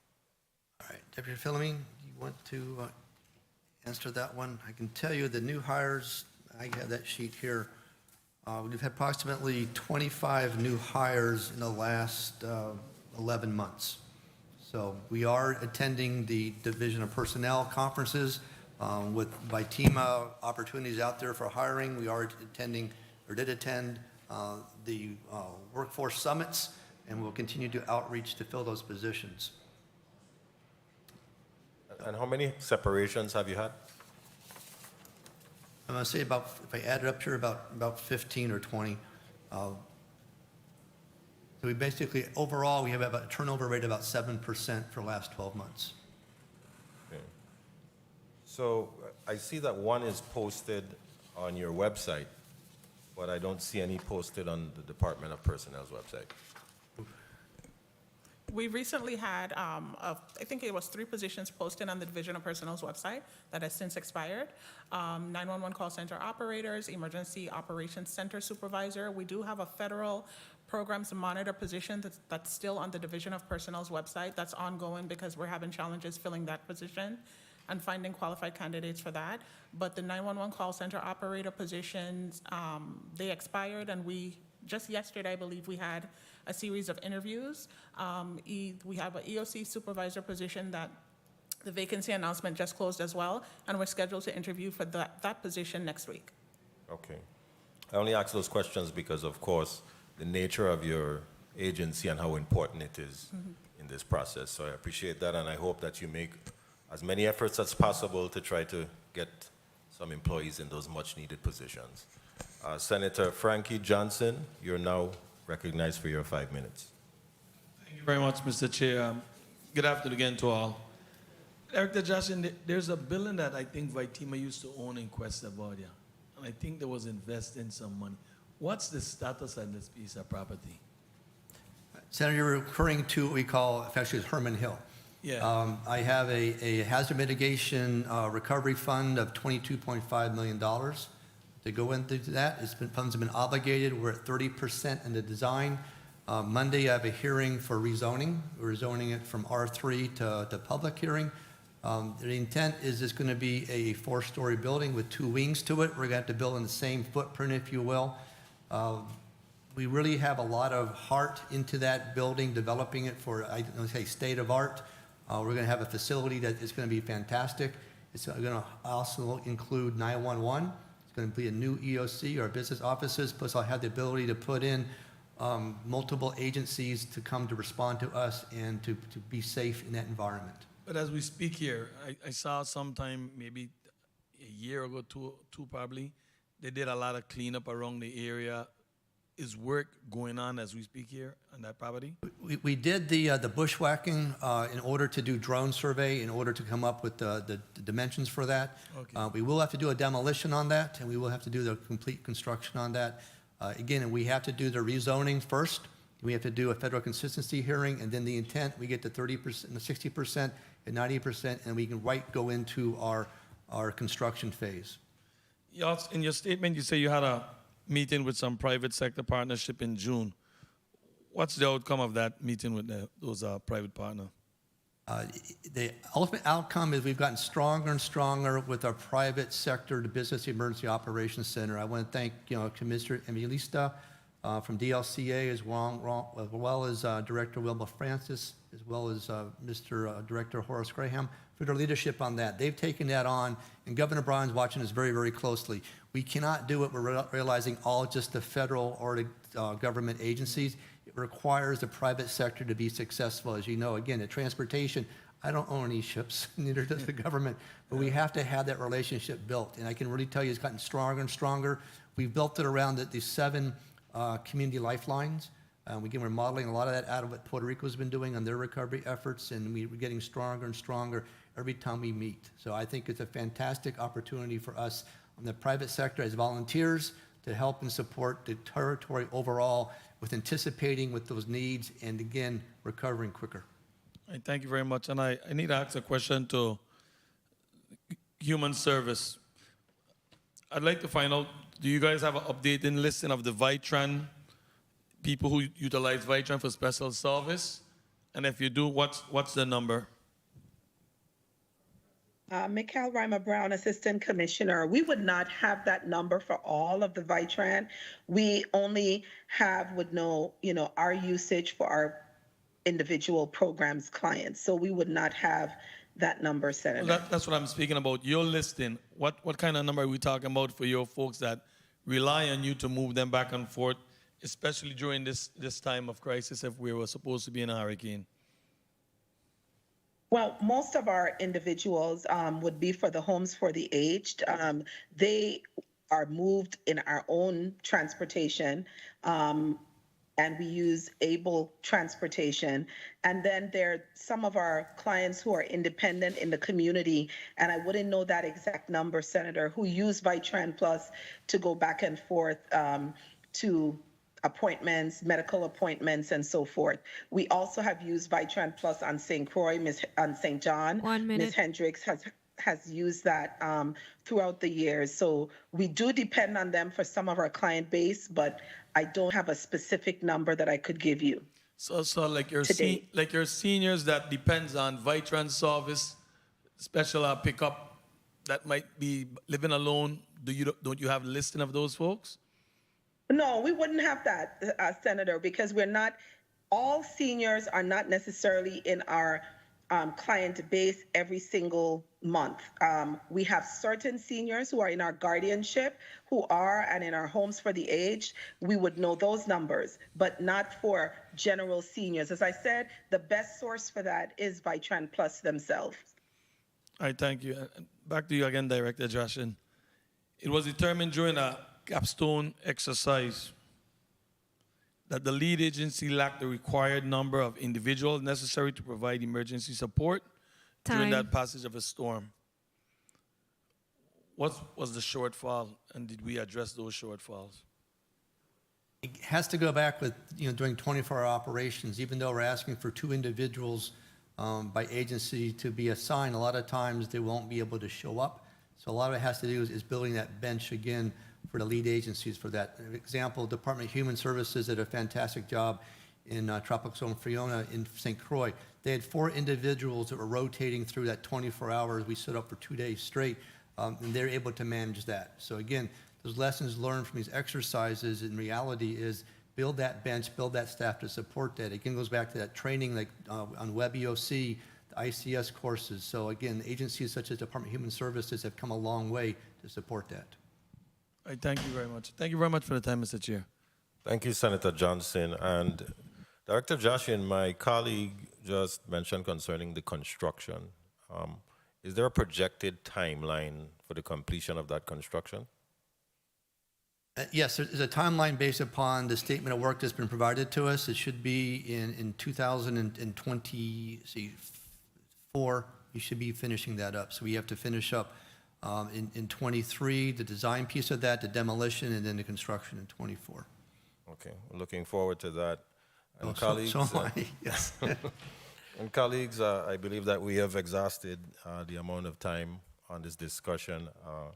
However, before we wrap it up, there's one last question I'd like to ask you, Director Jaschen, and it's sort of asking you, what do you believe at this point is your greatest challenge concerning your agency when it comes to emergency management?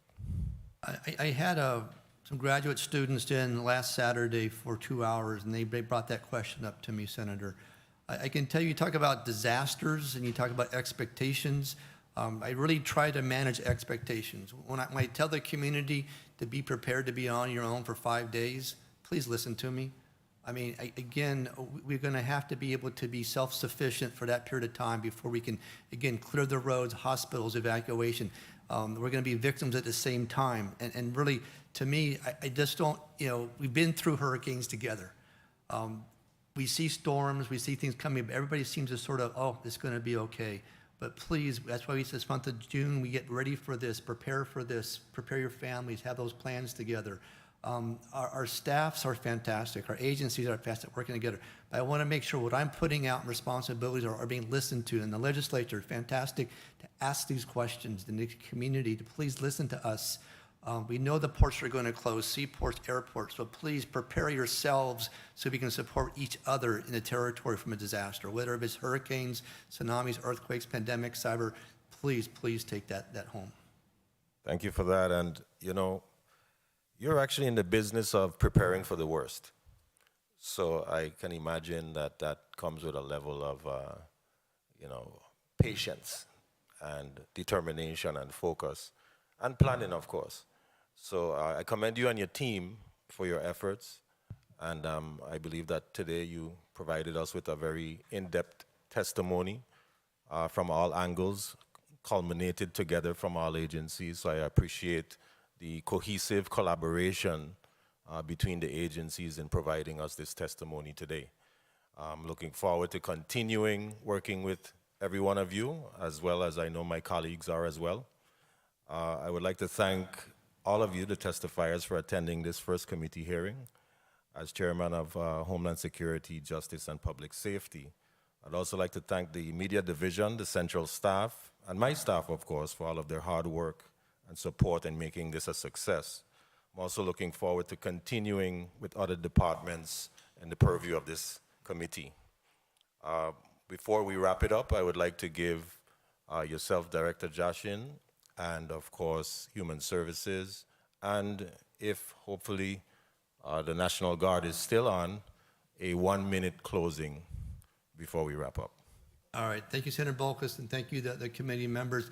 You know, VITEMA's mission is about saving lives and protecting property and preserving property. That's what's so important. And you've heard a couple of my support agencies here. Again, I'm by law, I'm the coordinating agency for the territory. You heard Department of Health, Human Services, National Guard is not a lead agency, they support all the agencies as we need to.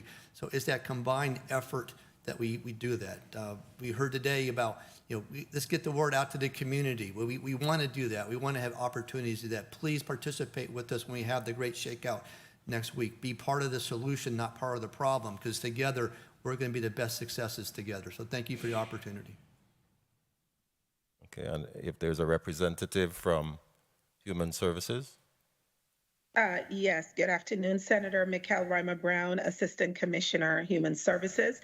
And on behalf of our Commissioner, Kimberley Causey-Gomez, who could not be here today, she is very occupied with hosting the Women's Conference up at the Castle today. But she wanted us to be here so we can lend our support to VITEMA. We're here, and I want to use the slogan that we use at Human Services, working together to make a difference. And indeed, in our disaster preparedness and looking at just responding to disasters and prevention and looking to educate our community, it indeed takes a coordinated community response. So Human Services, we will continue to stand ready 365 days, 366 on leap year, to assist all of our emergency support entities as coordinated and led by VITEMA. Thank you for the opportunity to be here today. Thank you so much. And thank you all for being here today. The Committee on Homeland Security, Justice, and Public Safety is hereby... Department of Health. Okay, one more. Department of Health.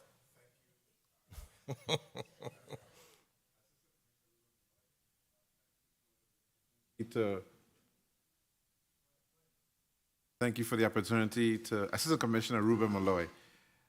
Thank you for the opportunity to provide information to you today in support of Director Jaschen, Commissioner Kimberley Causey-Gomez, and General Knox Limbacher on behalf of Commissioner Encarnacion. It's always a pleasure to be able to provide this information and let the public know the hard work that we do and the complexity of the work and the different facets of the work. on behalf of the people of the Virgin Islands. So thank you very much for the opportunity. Thank you, thank you. Let me try this one more time. The Committee on Homeland Security, Justice, and Public Safety is now hereby adjourned.